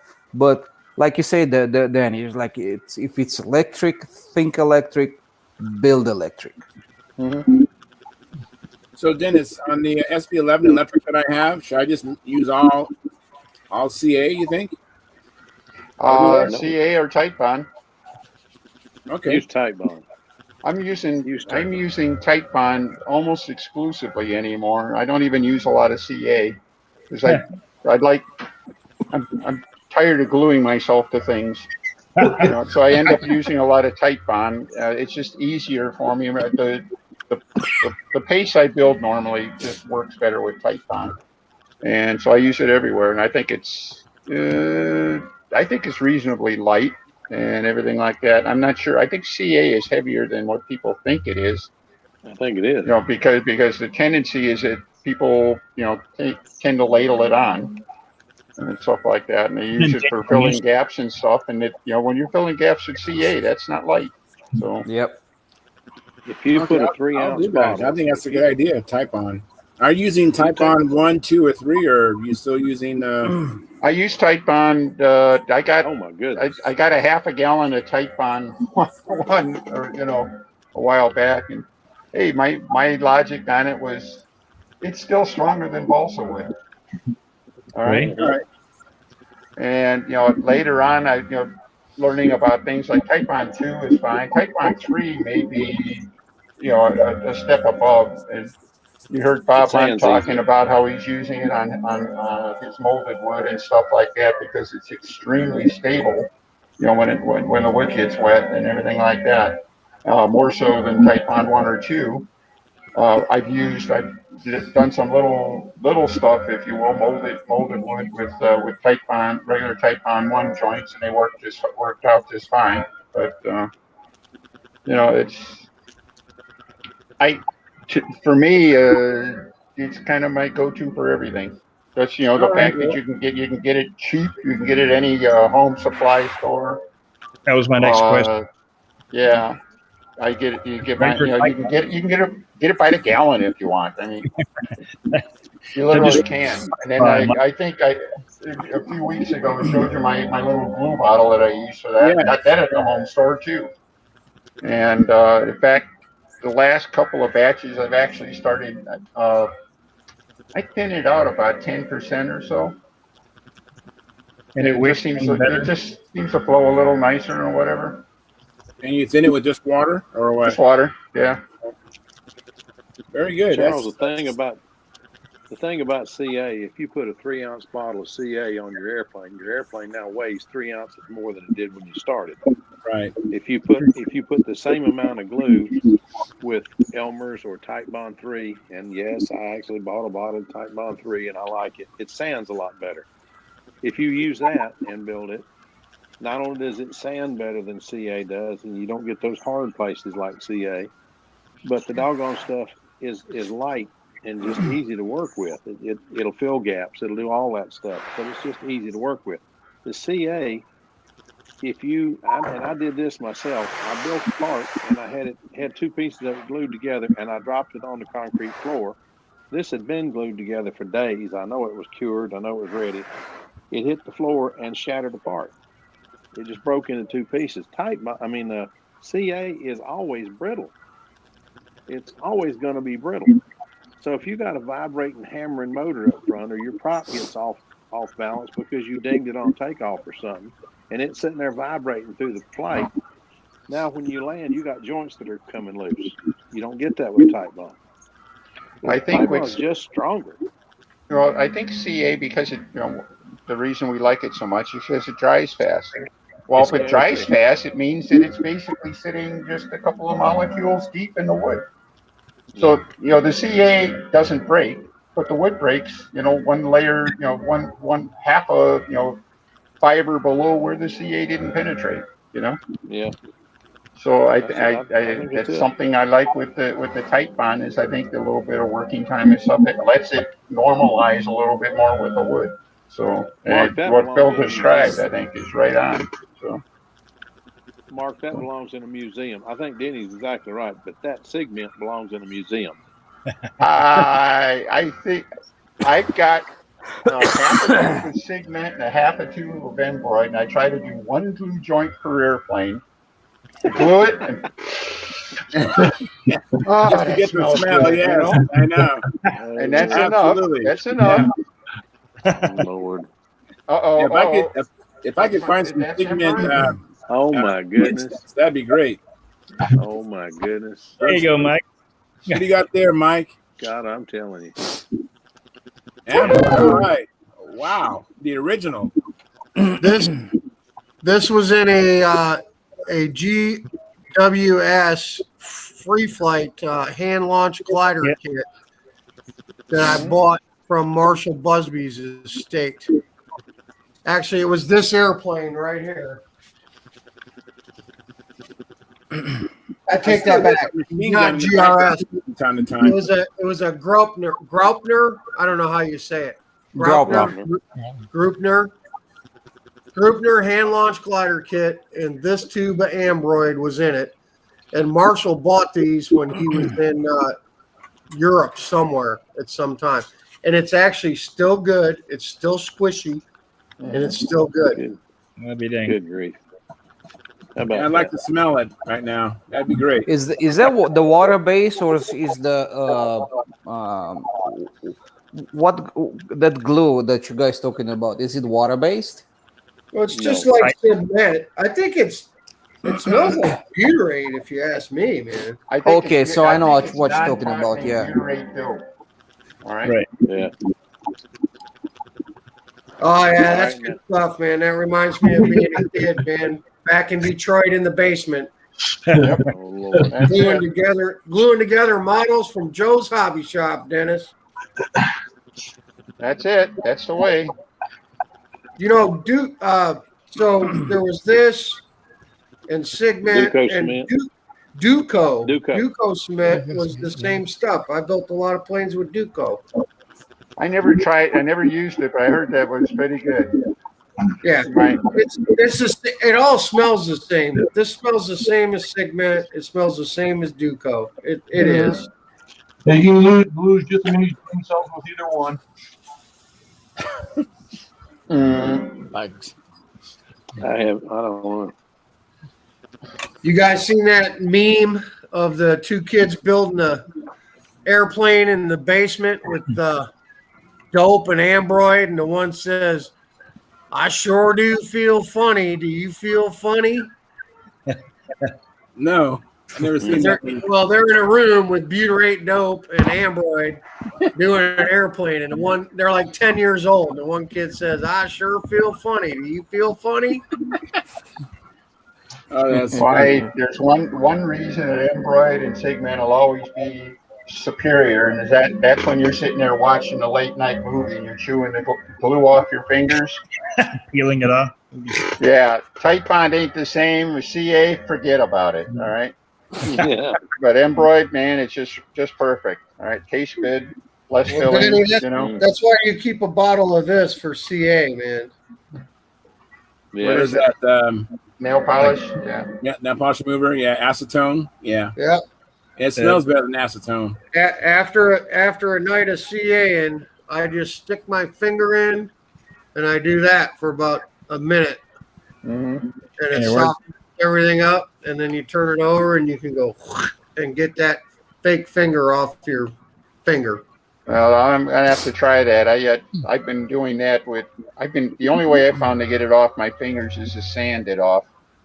No, nail polish. And it Which smells is, good too, Denny. It's got a nice fragrance to it. Yeah, yeah. But the sanding doesn't. I don't leave fingerprints. So just let it go. Let it go at that. But it's if I building 2 or 3 days in a row and the skin starts getting a little thin, that starts becoming a little hard, a little untenable. But nitromethane. I think you hit the nail on the head earlier when you were talking about CA versus other types of glue, tight bond and pigment and stuff like that. It's just, and it's kind of can be a catch-22 because yes, it dries quick, but it seems to be very quick when you made a mistake. Yeah. Always. Yeah. This is the fastest when you make a mistake. Oops. Yeah, and then cutting and. I think that's kind of one thing that I've learned a little bit building what I've built so far is that, get it stuck down, make sure everything is there, do it 2 or 3 times, before you hit it with the glue. Yeah. It's very good on lead outs too. Yeah. Exactly. Then you talk about that, not having fingerprints. Go ahead, Mark. No, that's okay. I was just, there was enough thin CA on that lead out guide to probably glue an anvil to the top of a ceiling. Ooh, that's rough. I've got a friend that went. The four of us went together to go get our concealed carries, and when they went to fingerprint us, she didn't have any fingerprints. I said, "You sure you're not a modeler?" And the cop got it, but she didn't. Oh Lord, that's weird. Yeah, that's good stuff. But one more quick newbie question. Okay. Oh no. Oh no. Yeah. Oh no. How I do see you what's know? coming. I mean, how do you know which is one goes where? One is direction, right? Yeah. It's You very have, simple. okay, you have a 50% chance of getting it correct. Exactly. Yeah. No matter what you do, you have a 50% chance. This is true. Yeah. You plug it in, and if your motor runs backwards, change any two wires. Okay. Any two, all right? Any That's two. all you Doesn't got to matter. do.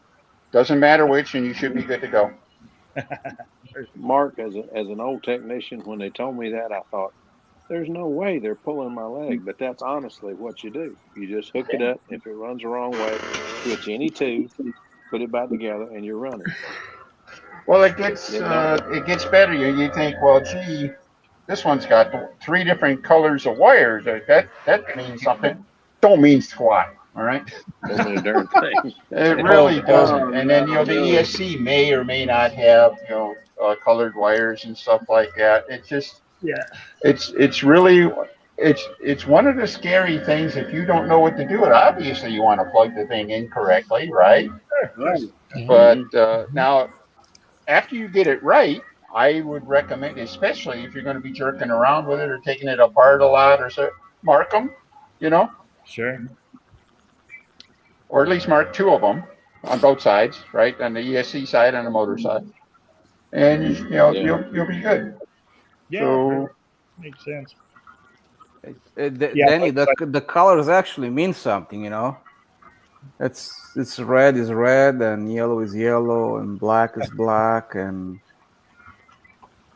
they're colors, That's right? all they mean. That's all they mean. Wow. There does not seem to be a national standard or a worldwide standard on that. No, it doesn't electric exist. motors.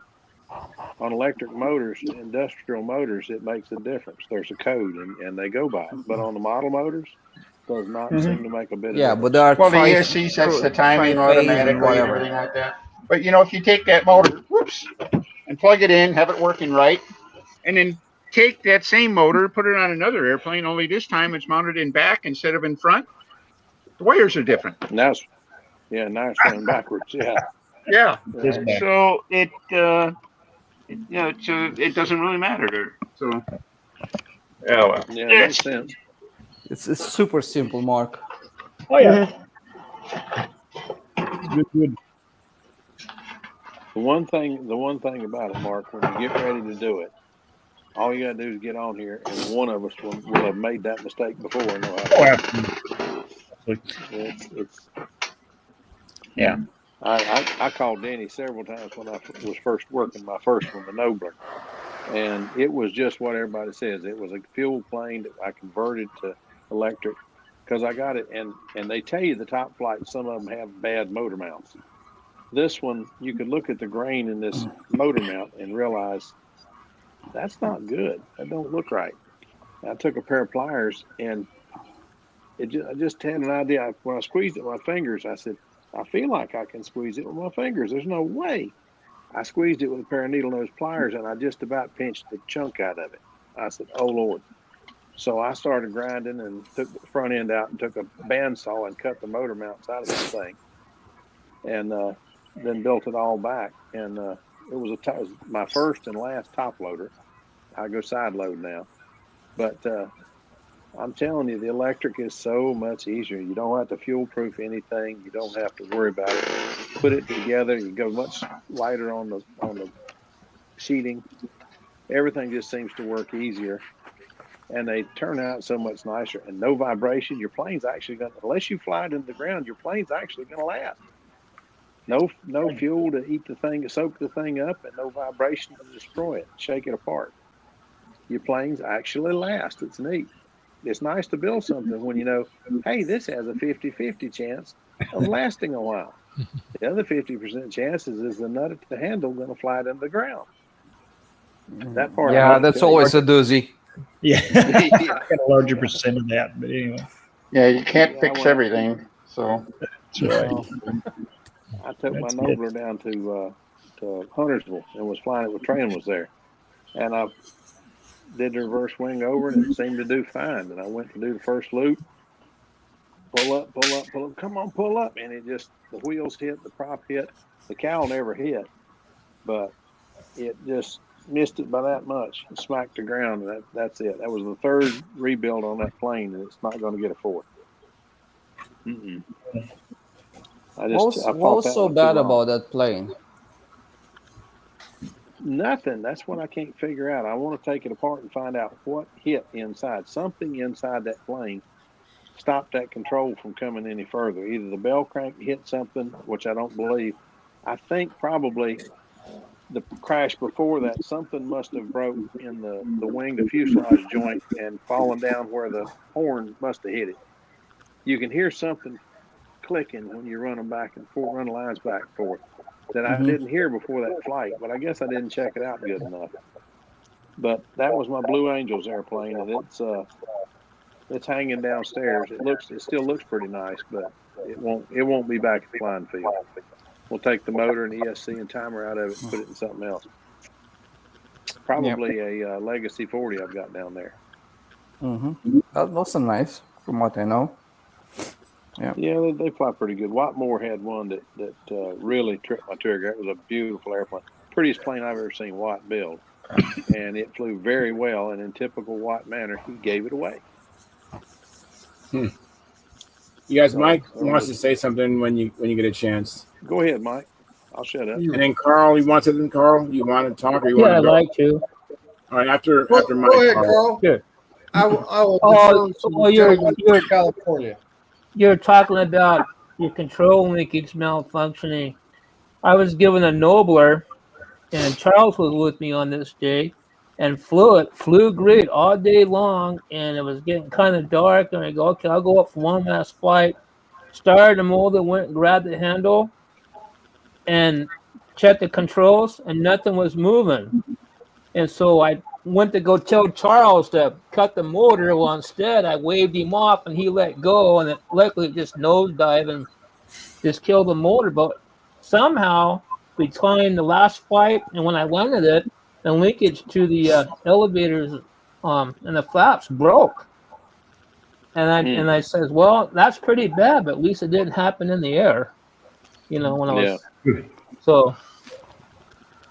Yeah, Bill, one of our flyers who has since passed, built a Blue Angel, the prettiest airplane that Bill ever built, and he was out flying that thing, and it was flying beautifully, putting in a heck of a pattern, which was also unnatural for Bill in practice, because Bill likes to tinker. He couldn't do 2 flights without adjusting that needle valve. It could be perfect on the flight before, and he's going to twist that dang needle valve.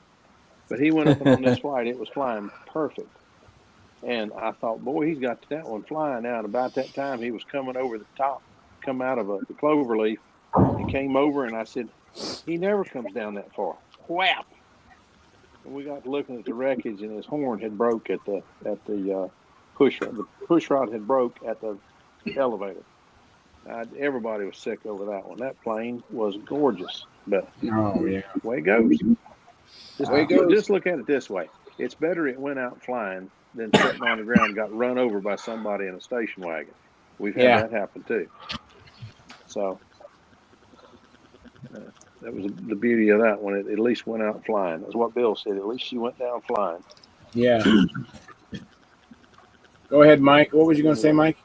Okay. Well, yeah, I got something for you, but I just want to touch on Carl's thing there. Your signal, when you were like, don't do it, and Charles let go. What I do with Samuel, because you talked about that, I'm going to tell you what we have worked out for that. Because he's launching my PA-65 stunt ship now, right? He holds it. We start it. I flip it over. I put it on the ground. He holds the airplane. You know, sometimes you get out to your handle, man. You got a line clip jacked up or something or whatever. If it's just not right, I never use my hands for anything except the launch, and he knows that. My hands will never go. No, no, no, no. Stop. They won't ever. My hands won't ever move. Right. The only signal he has to launch is my hand going like this. I'm left-handed, so I got to do that. Right. But if something's wrong, I will shake my head. No, with my hands at my sides. I never put my hands up to try to tell him to do anything. But he knows to look at, and when I do the launch signal, I nod my head yes. Then he knows that's a clear signal to go. Never use the hands if it's a no. I just shake my head, no, and then he knows. So I don't know what else to do. That's a great tip. I mean, that's the thing. You can't ever use your hands to do anything because they might think it's a launch signal. Well, it was my mistake because, you know, when I want whoever's holding my plane, whether it's a combat ship or a rollout, if I'm ready to fly, I just wave my hand. Okay. Right. But if there's something wrong with the controls, I just go like this. It means cut it. And it's just something I learned in the new construction field when you're trying to tell somebody to stop a piece of machinery, you just go like this. And I get that, but I'm dealing with a 12-year-old, so exactly. I don't want any miscommunicate. If he doesn't see if he sees my hand move, he's going to think that's launch. So that's launch, and then this is no. Well, you know, Charles sometimes acts like a 12-year-old. Well, you know, I mean, that's what works for us, you know. Mike, is that the 12-year-old that beat you this weekend? Yeah. We're going to talk about that. We'll talk about that. It's 8:37. We'll talk about that. But I just wanted to show you guys real quick the motors I had earlier that I got off RC Marketplace for $50, 2 LA25s. I cut the crappy backplate needle valve off, the remote that was on there. Mike, hang on. Oh, you're trying to. There you go. Now you're big. Okay. So put them on the bandsaw, cut the crappy remote off, replace the backplate screws with socket head cap screws, replace the head bolts with socket head cap screws, and then I've got my remote needle valves, which come off of FP40s. The OS1A number 15 makes a great remote needle valve for running a combat motor on a bladder. Not that anyone here cares about combat motors, except maybe Howard I Rush. do. And me. But, I don't compete, and Carl flies combat. Yeah. Easy peasy, man. And I cannot stress enough, check the Facebook RC Marketplace group, because these were, you know, like I said, $50 for the pair, man. And they're great. They're both really good motors. Strong compression. So two more speed limit motors added to the stable. You look, I look at them in your hand right now, and I can't see any buildup of carbon around or around the exhaust port. Or those are technically new. Yeah, I mean they've been run. They've both been run. Little. They've been running mounted, but yeah, there are deals out there to be had, man, for sure. You just gotta be on there every day and look for them, you know. And it's nothing that, well, these were already set up for control line. These were control line motors, but even if it was an RC version, it takes $10 worth of parts to switch it over to a control line motor. So, thanks, Charles. You're welcome, man. And Denny would like to speak. Yeah, just a quickie on the, you're just talking about different things waving off and everything like that. And I have taken advantage of my flying buddy Wesley Dick, and I have taken advantage of something you can do with an electric. In each case, the pit man starts the motor. All right. And what that means is I can get out to my handle, I can take a look and make sure my clips are all straight and everything like that. I mean, I am literally ready to fly. And I will say to Wesley, contact. All right, that's his sign to push the start button. Okay. Right. Is that legal? So that means I'm not even messing with an armed, ready-to-fly airplane until I am darn sure I'm ready to fly. Wow. Right. I know a lot of folks, most electric flyers, 99% of them, you're going to see they push the button. They'll have a delay set on the start, 20 seconds, 30 seconds, or whatever before the motor starts. They'll get out to the center, and there's usually plenty of time and everything like that. But there's always that what if. I try to get around the what if completely. The airplane is plugged in, armed and ready to go, but it's not. The start button hasn't been pushed until I am literally ready to fly the airplane. So Tryon, yes, it's legal. There is no start your own motor rule in Pampa in any stunt event. You don't have to start your own motor. Oh, I thought you had to participate in a launch.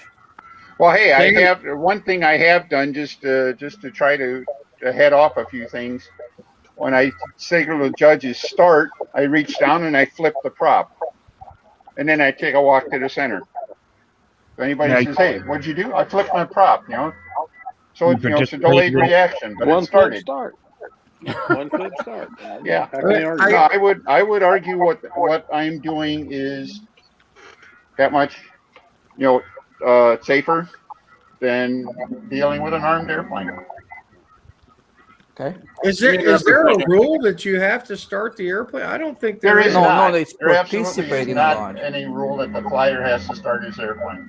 I didn't think so because we do it with the kids all the time, the juniors and seniors, and it's never been an issue. No, I've done it with the Nationals. We had a guy who was really, really, really short on run time, and we started his airplane for him and got him off the ground in like 3 seconds. Right. He was already waiting in the center. If he had taken 10 seconds, he would have run out of gas because he couldn't have flown his flight. I mean, that's how close he was. Yeah. And we got it down to where we could start his motor and launch. He didn't even wait for a wave off. Start it and let it go because he had absolutely no time to spare on his. That was on a gas airplane, obviously. That should absolutely not be a rule, especially with electric planes now. It should not be a rule that in stunt or any stunt event that you have to start your motor because it's an unfair advantage for anybody who's got a battery and an electric motor. No, I didn't say that. I did not say that. I know the old rule said you have to participate in launching of the plane, which means you're holding the plane for the other guy to start the motor. You're doing something to participate in the launch of the plane. That's what I thought the rule said. If I plug in my battery, signal the guy, flip my prop, I have done everything to participate in the start. Yeah. All right. Yeah. Yep. I agree. Yeah. It doesn't say who starts the motor or anything like that. It just said participate in the launch of the plane.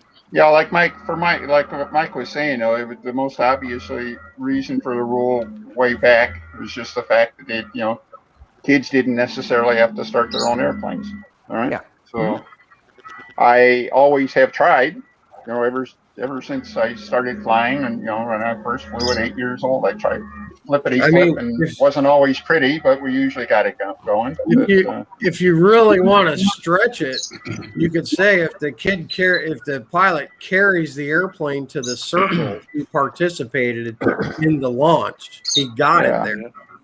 I mean, you could go so far with all that, but I don't think it's ever been an issue anywhere. No, I don't think so. No, we got into an issue last year where the guy, he said he took off his safety thong before his mechanic had picked up his airplane and disarmed it. Yeah. And it was crazy the way it happened. They discussed that issue, before the contest ever said, and the way it happened, he should have never been penalized. All right. And thankfully, it had no effect on the final outcome. But it was, that there's an unfair, like the glow guy doesn't have to worry about that. All right. Yeah. So I remember that there was a big, long discussion about that. Yeah. I think that frankly, I thought they made the wrong ruling. and It wasn't just I think Joe they could have Blow. fought it. Wasn't just Joe Blow stunt flyer that happened to either. No, it happened on Final 5 day, so that's Yeah. a pretty that's a pretty experienced group of people. So Yeah, they might have some experience flying. They fly in the top 5. yeah, I believe he had a bit of experience. Yes. Wow. He's one Fair of those amount. people you've read about before. Man, John, it's come on nice back to in hear here. some of you having 185 flights already this year. I was like, what? You know, don't? No, not anymore. I mean, if I add them up, maybe 20, if that. we haven't had a single many? flyable day. Well, you can always move to California. Mm-hmm. No, we're Wes and I were No, talking thank about you. it today. We're going to No, go out thanks. the next California is day. It not. doesn't rain. We're going to go out, and even if it's windy, we're going to take out the ringmasters and whatever else, and we're just going to get some air time, for whatever it's worth. Yeah. Yeah, Wes has reached that point. Wes just turned 89, I think. Wow, And that's awesome. gosh, the guy's he's starting to slow down a little bit. Can you imagine that? So. Just And he starting to literally, slow down. he has to work himself into flying for the season. So Wesley has to slow down a little bit. yeah, he's 89. Wesley Dick. I think he's sandbagging. I'm not sure. No, but he's just. I see he's already entered for the Nats. He's already on the roster. He sure is. He's already entered. He's finishing up another new airplane and whatever else. So. I checked registrations today for open, advanced, and junior, senior. It's shaping up pretty good. I think I wish the heck it wasn't in June. That's all. It's a terrible time of year in Muncie, I think. I think we're going to have a really unsettled weather. Not looking forward to that part of it. And it's just, I got some things going on with the grandkids and stuff like that. It's going to affect my ability to get ready for it. So yeah, it's a shame that happened because they canceled all the F3 stuff that's happening in July. Yeah, and not only that, but I think they canceled it and have tentatively rescheduled it for next year at the same time, which means we're going to go through it all again. You're right. You're right, Dennis. Yeah, you're absolutely right. RC Pilot and RC Scale World Championships are scheduled again for next year in July. So we're going to get hosed again, and the Nats are going to be in June again. You are correct. Yeah. Well, one thing I heard too is that the Casetas are supposed to hatch, and they hatch. I think was it May and late May, June, early June. And I don't know if those will be around. If there are any lingering ones, flying around during the Nats.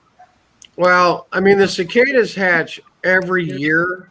It's just that different years are banner years for them, and like bigger populations of them. Right. Well, this will be the what they call it, the blood X or blood red. I think it is. They hatch every 17 years. Right. I mean, but they do hatch every year, but every 17 is like the flood, like the locust from the Bible, kind of biblical. Like we had it at Brodak that year. Yeah, I was there at Brodak the one year, and it was what a pain. Yeah, I was there. I remember it was interesting. I mean, we get cicadas. We get cicadas every year in Tennessee. There's always a few flying around. Yeah. There's always a few that aren't on the same like growth and hibernation thing. So they do hatch every year. But yeah, you're correct. Every 17 years is like their. Is it coming up for that time in Muncie? Yes. Are they going to be there? I've never been at Muncie when they were infested. This year they're supposed to hatch. 2 years when we had them. Okay. What a mess. Yeah, because it kind of builds up to the 7, so they get thicker and thicker up to the 17, and that's like the worst year. And then they taper off a little bit, and then you always get a few. But the 2 years before and the 2 years after the peak, there's a lot. You know what I mean? It kind of, because they do hatch year round every year. There are some that are not. They didn't get the email. They're not with the group, and they haven't figured out they're supposed to be every 17 years. But excuse me, Mike. It's getting late. So you want to give us the update on the El Dorado event? Your son. absolutely. All right. I was hoping Steve was going to be in here so he could give me some crap about it, but he can do that later. So El Dorado Stunt Contest, El Dorado, Arkansas. We got in late Friday night. There was actually quite a few people there. We rolled in right as everyone was leaving for the evening, so we didn't get to fly Friday. Just went to the hotel, hung out with Joe and Colleen and Joe Hildreth and Joe Bowman and the wives and some other people at the hotel. We showed up bright and early Saturday morning, put up a couple practice flights. Sam and I did. Saturday was classic, Warbird, and profile. They did not do old time stunt. Golly. They didn't do old time, but they had skill classes for everything. There were no intermediate flyers at the contest. So the decision was made and it was agreed that we would let Sam fly in advance with the 7 other competitors in advance. So there was 8 people in advance profile. And Sam and I were actually flying the same airplane because the tutor that I took, when I test flew it in the morning, I had a tank leak on it. So I couldn't fly that airplane. So we were flying Sam's Cardinal, and we both flew the same airplane in advance. And I put up a good enough flight in the first one to be in 3rd place. And then on round 2, that little turd bumped me out of 3rd, put me into 4th, and took 3rd place in advance in El Dorado. So he was better than 5 other advanced flyers in El Dorado in profile. He took 3rd in advance. Better than his dad. Oh my goodness. So that was pretty good. He ended up with a what did he get in profile? He ended up with a 508 in profile. Very good. Wow. I think I had a 512, and he bumped me out. So then we had really bad weather coming in for Sunday, and we knew it was just going to be 100% chance of rain. So the decision was made to fly PA events on Saturday. Like, we flew every event on Saturday. We did the whole contest in one day. Wow. So again, Sam was in advanced with me, flying his profile. I did manage to squeak out a 2nd place in PA against Dan Barry, but Sam still ended up 4th in PA aerobatics with his profile Cardinal. Yeah. Very good. Is he gonna say goodbye to intermediate then? Yeah. Hey Steve, did you? Yes and no. So the plan coming in for Sunday, and we knew it was just. Somebody turn YouTube off. Yeah, I did. All right. So yes and no. The plan was always for Samuel to go to advanced after the Nats. Bob Brookins was there at the contest, and he runs intermediate at the Nats. So the only reason Sam went into advanced is because there was no intermediate flyers. I don't think he's really an advanced flyer yet. We're going to give him a shot at intermediate in the Nats because he'll get to fly against like 20 people, 16 or 20 guys in intermediate.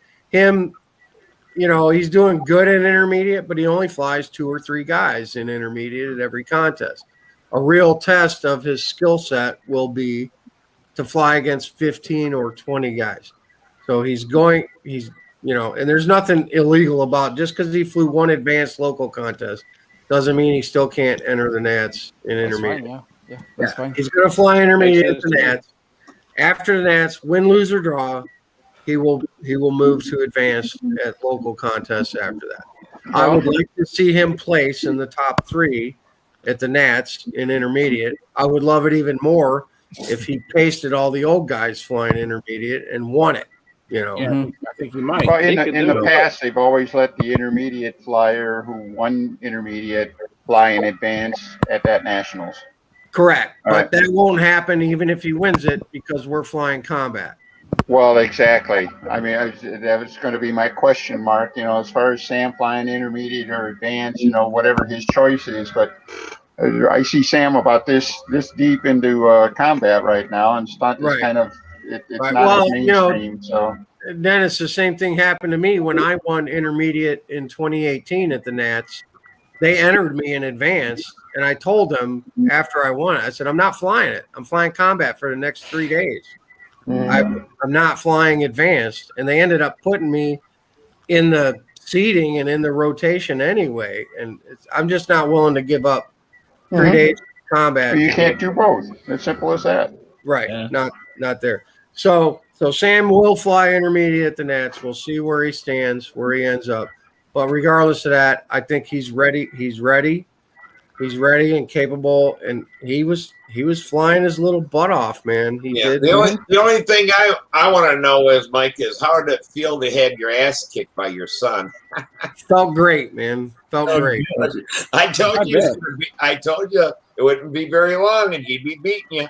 I was very proud of him. I was very proud. He worked hard. He flew well, and even in PA, he cranked out 522 was his average in PA. Wow, that's so he went from a 508 in profile to a 522 in PA with the same airplane. I mean, he's getting 35s, 36s, 37s. He didn't have anything below a 34 in PA. That's really good. His vector's not working out. Well, okay, so the plan was fly profile, and then I flew the vector last weekend. I put like 3 flights on it. Sam didn't fly it because it was too windy on our practice day. I flew it, trimmed it out, thought it was good. The plan for El Dorado was fly profile and then spend the afternoon with him getting some handle time on the vector. Oh, but you didn't get an afternoon. That didn't happen because they said, we're flying PA. And he said to me, he said, Dad, I don't think I should fly the vector because I haven't flown it. I shouldn't fly it in PA. Let me just keep flying the profile. And I said, good decision, son. Because he had no time on it. He had no handle time on it. So yes, makes sense to me. we took the vector, but it never got flown. Yeah, very good. Very good. Let me catch up on the chat box, guys, before we get too late. Idea.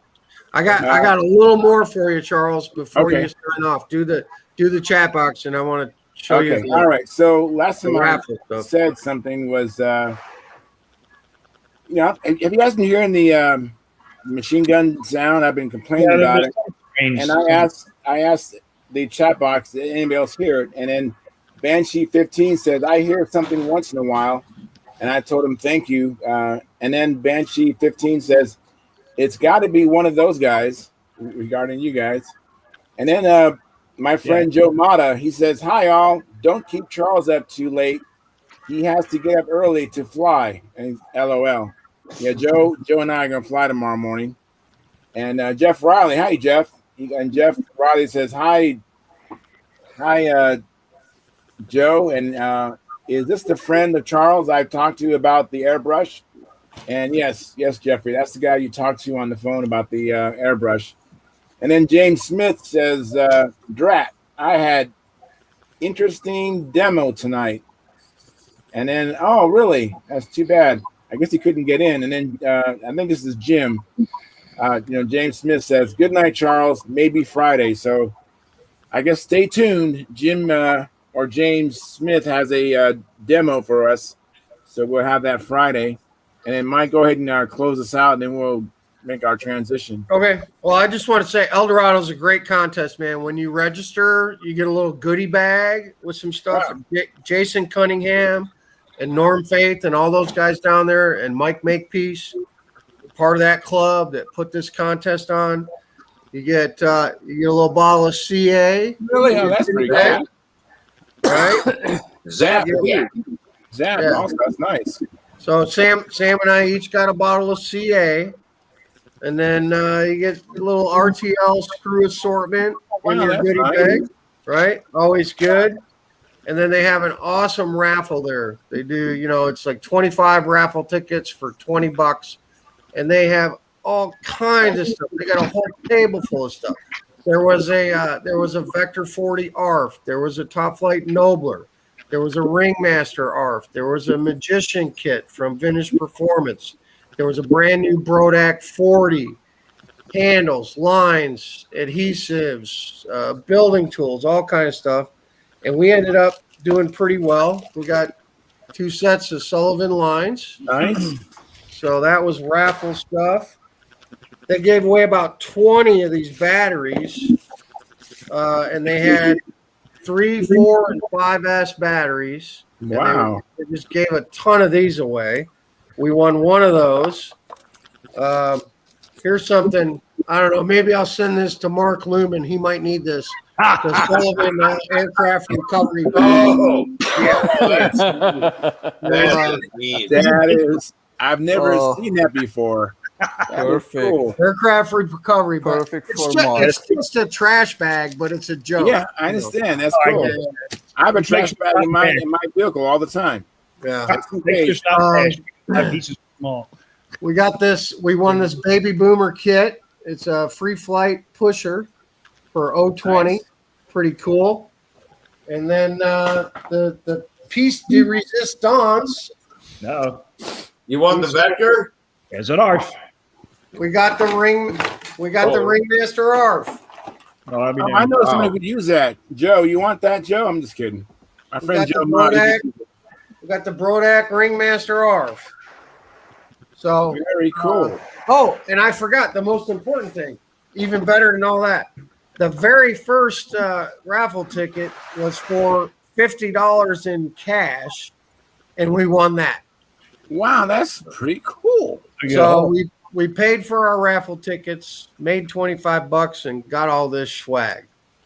That is very cool, Mike. Brent Rogelio from Baton Rouge, he won like 3 of these batteries, and he just gave them away. And it was funny because Mike Makepeace won the Nobler, and Brent won the Vector 40 ARF, and they traded. What? Yeah, cool. Because the 40 ARF was electric. Brent wanted the Nobler. He loves the Top Flight Nobler, so they swapped out. Sure. Very cool.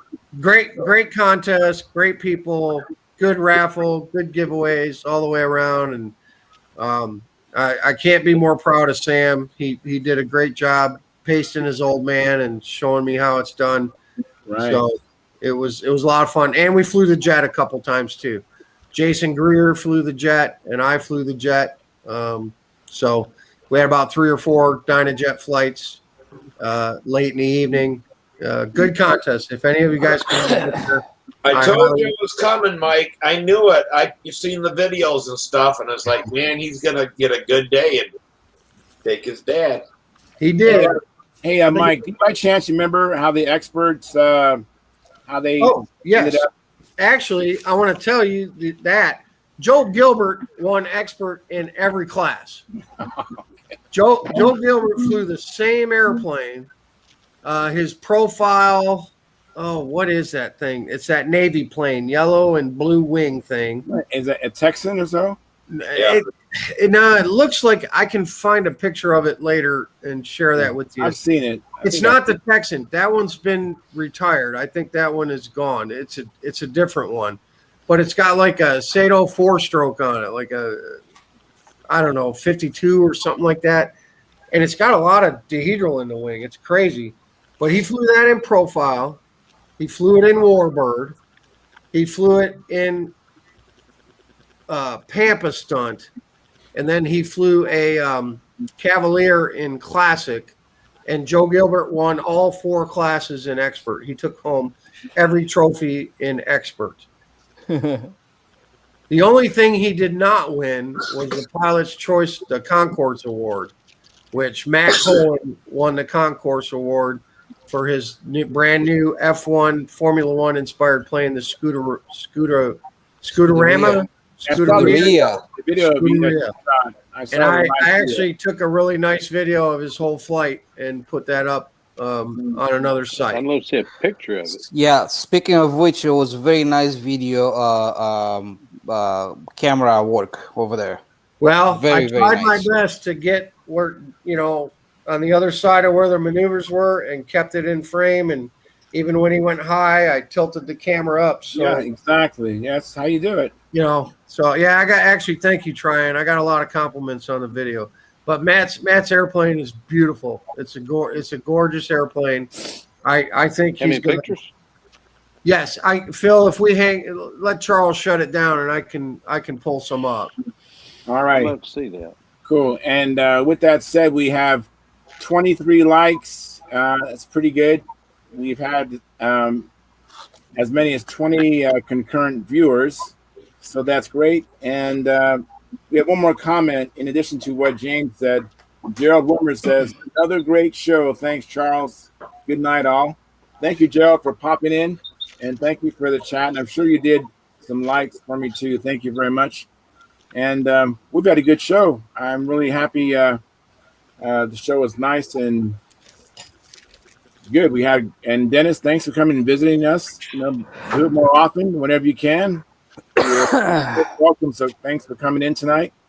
And with that being said, we're going to turn into the after party. Now, the after party, to find the link, you have to be a member of Stunt Hangar Forum, and it's at the bench is the link for the after party.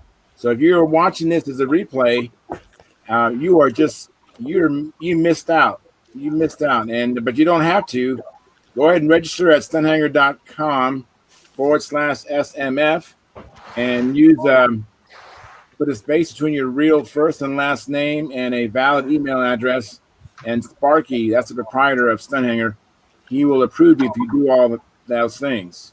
And then you can find the after party. And sometimes the after party is better than the live stream portion. I'm just ending it so that if anyone wants to see it, they might not see a 3 or 4 hour video and be discouraged and not want to see it, but maybe 2 hours they can watch that. So anyways, with that being said, today is Monday. We're going to hopefully get back Friday and go out there and have some fun, maybe fly or do something, come back and do a demo or talk about what happened at the flying field. And that being said, we will see you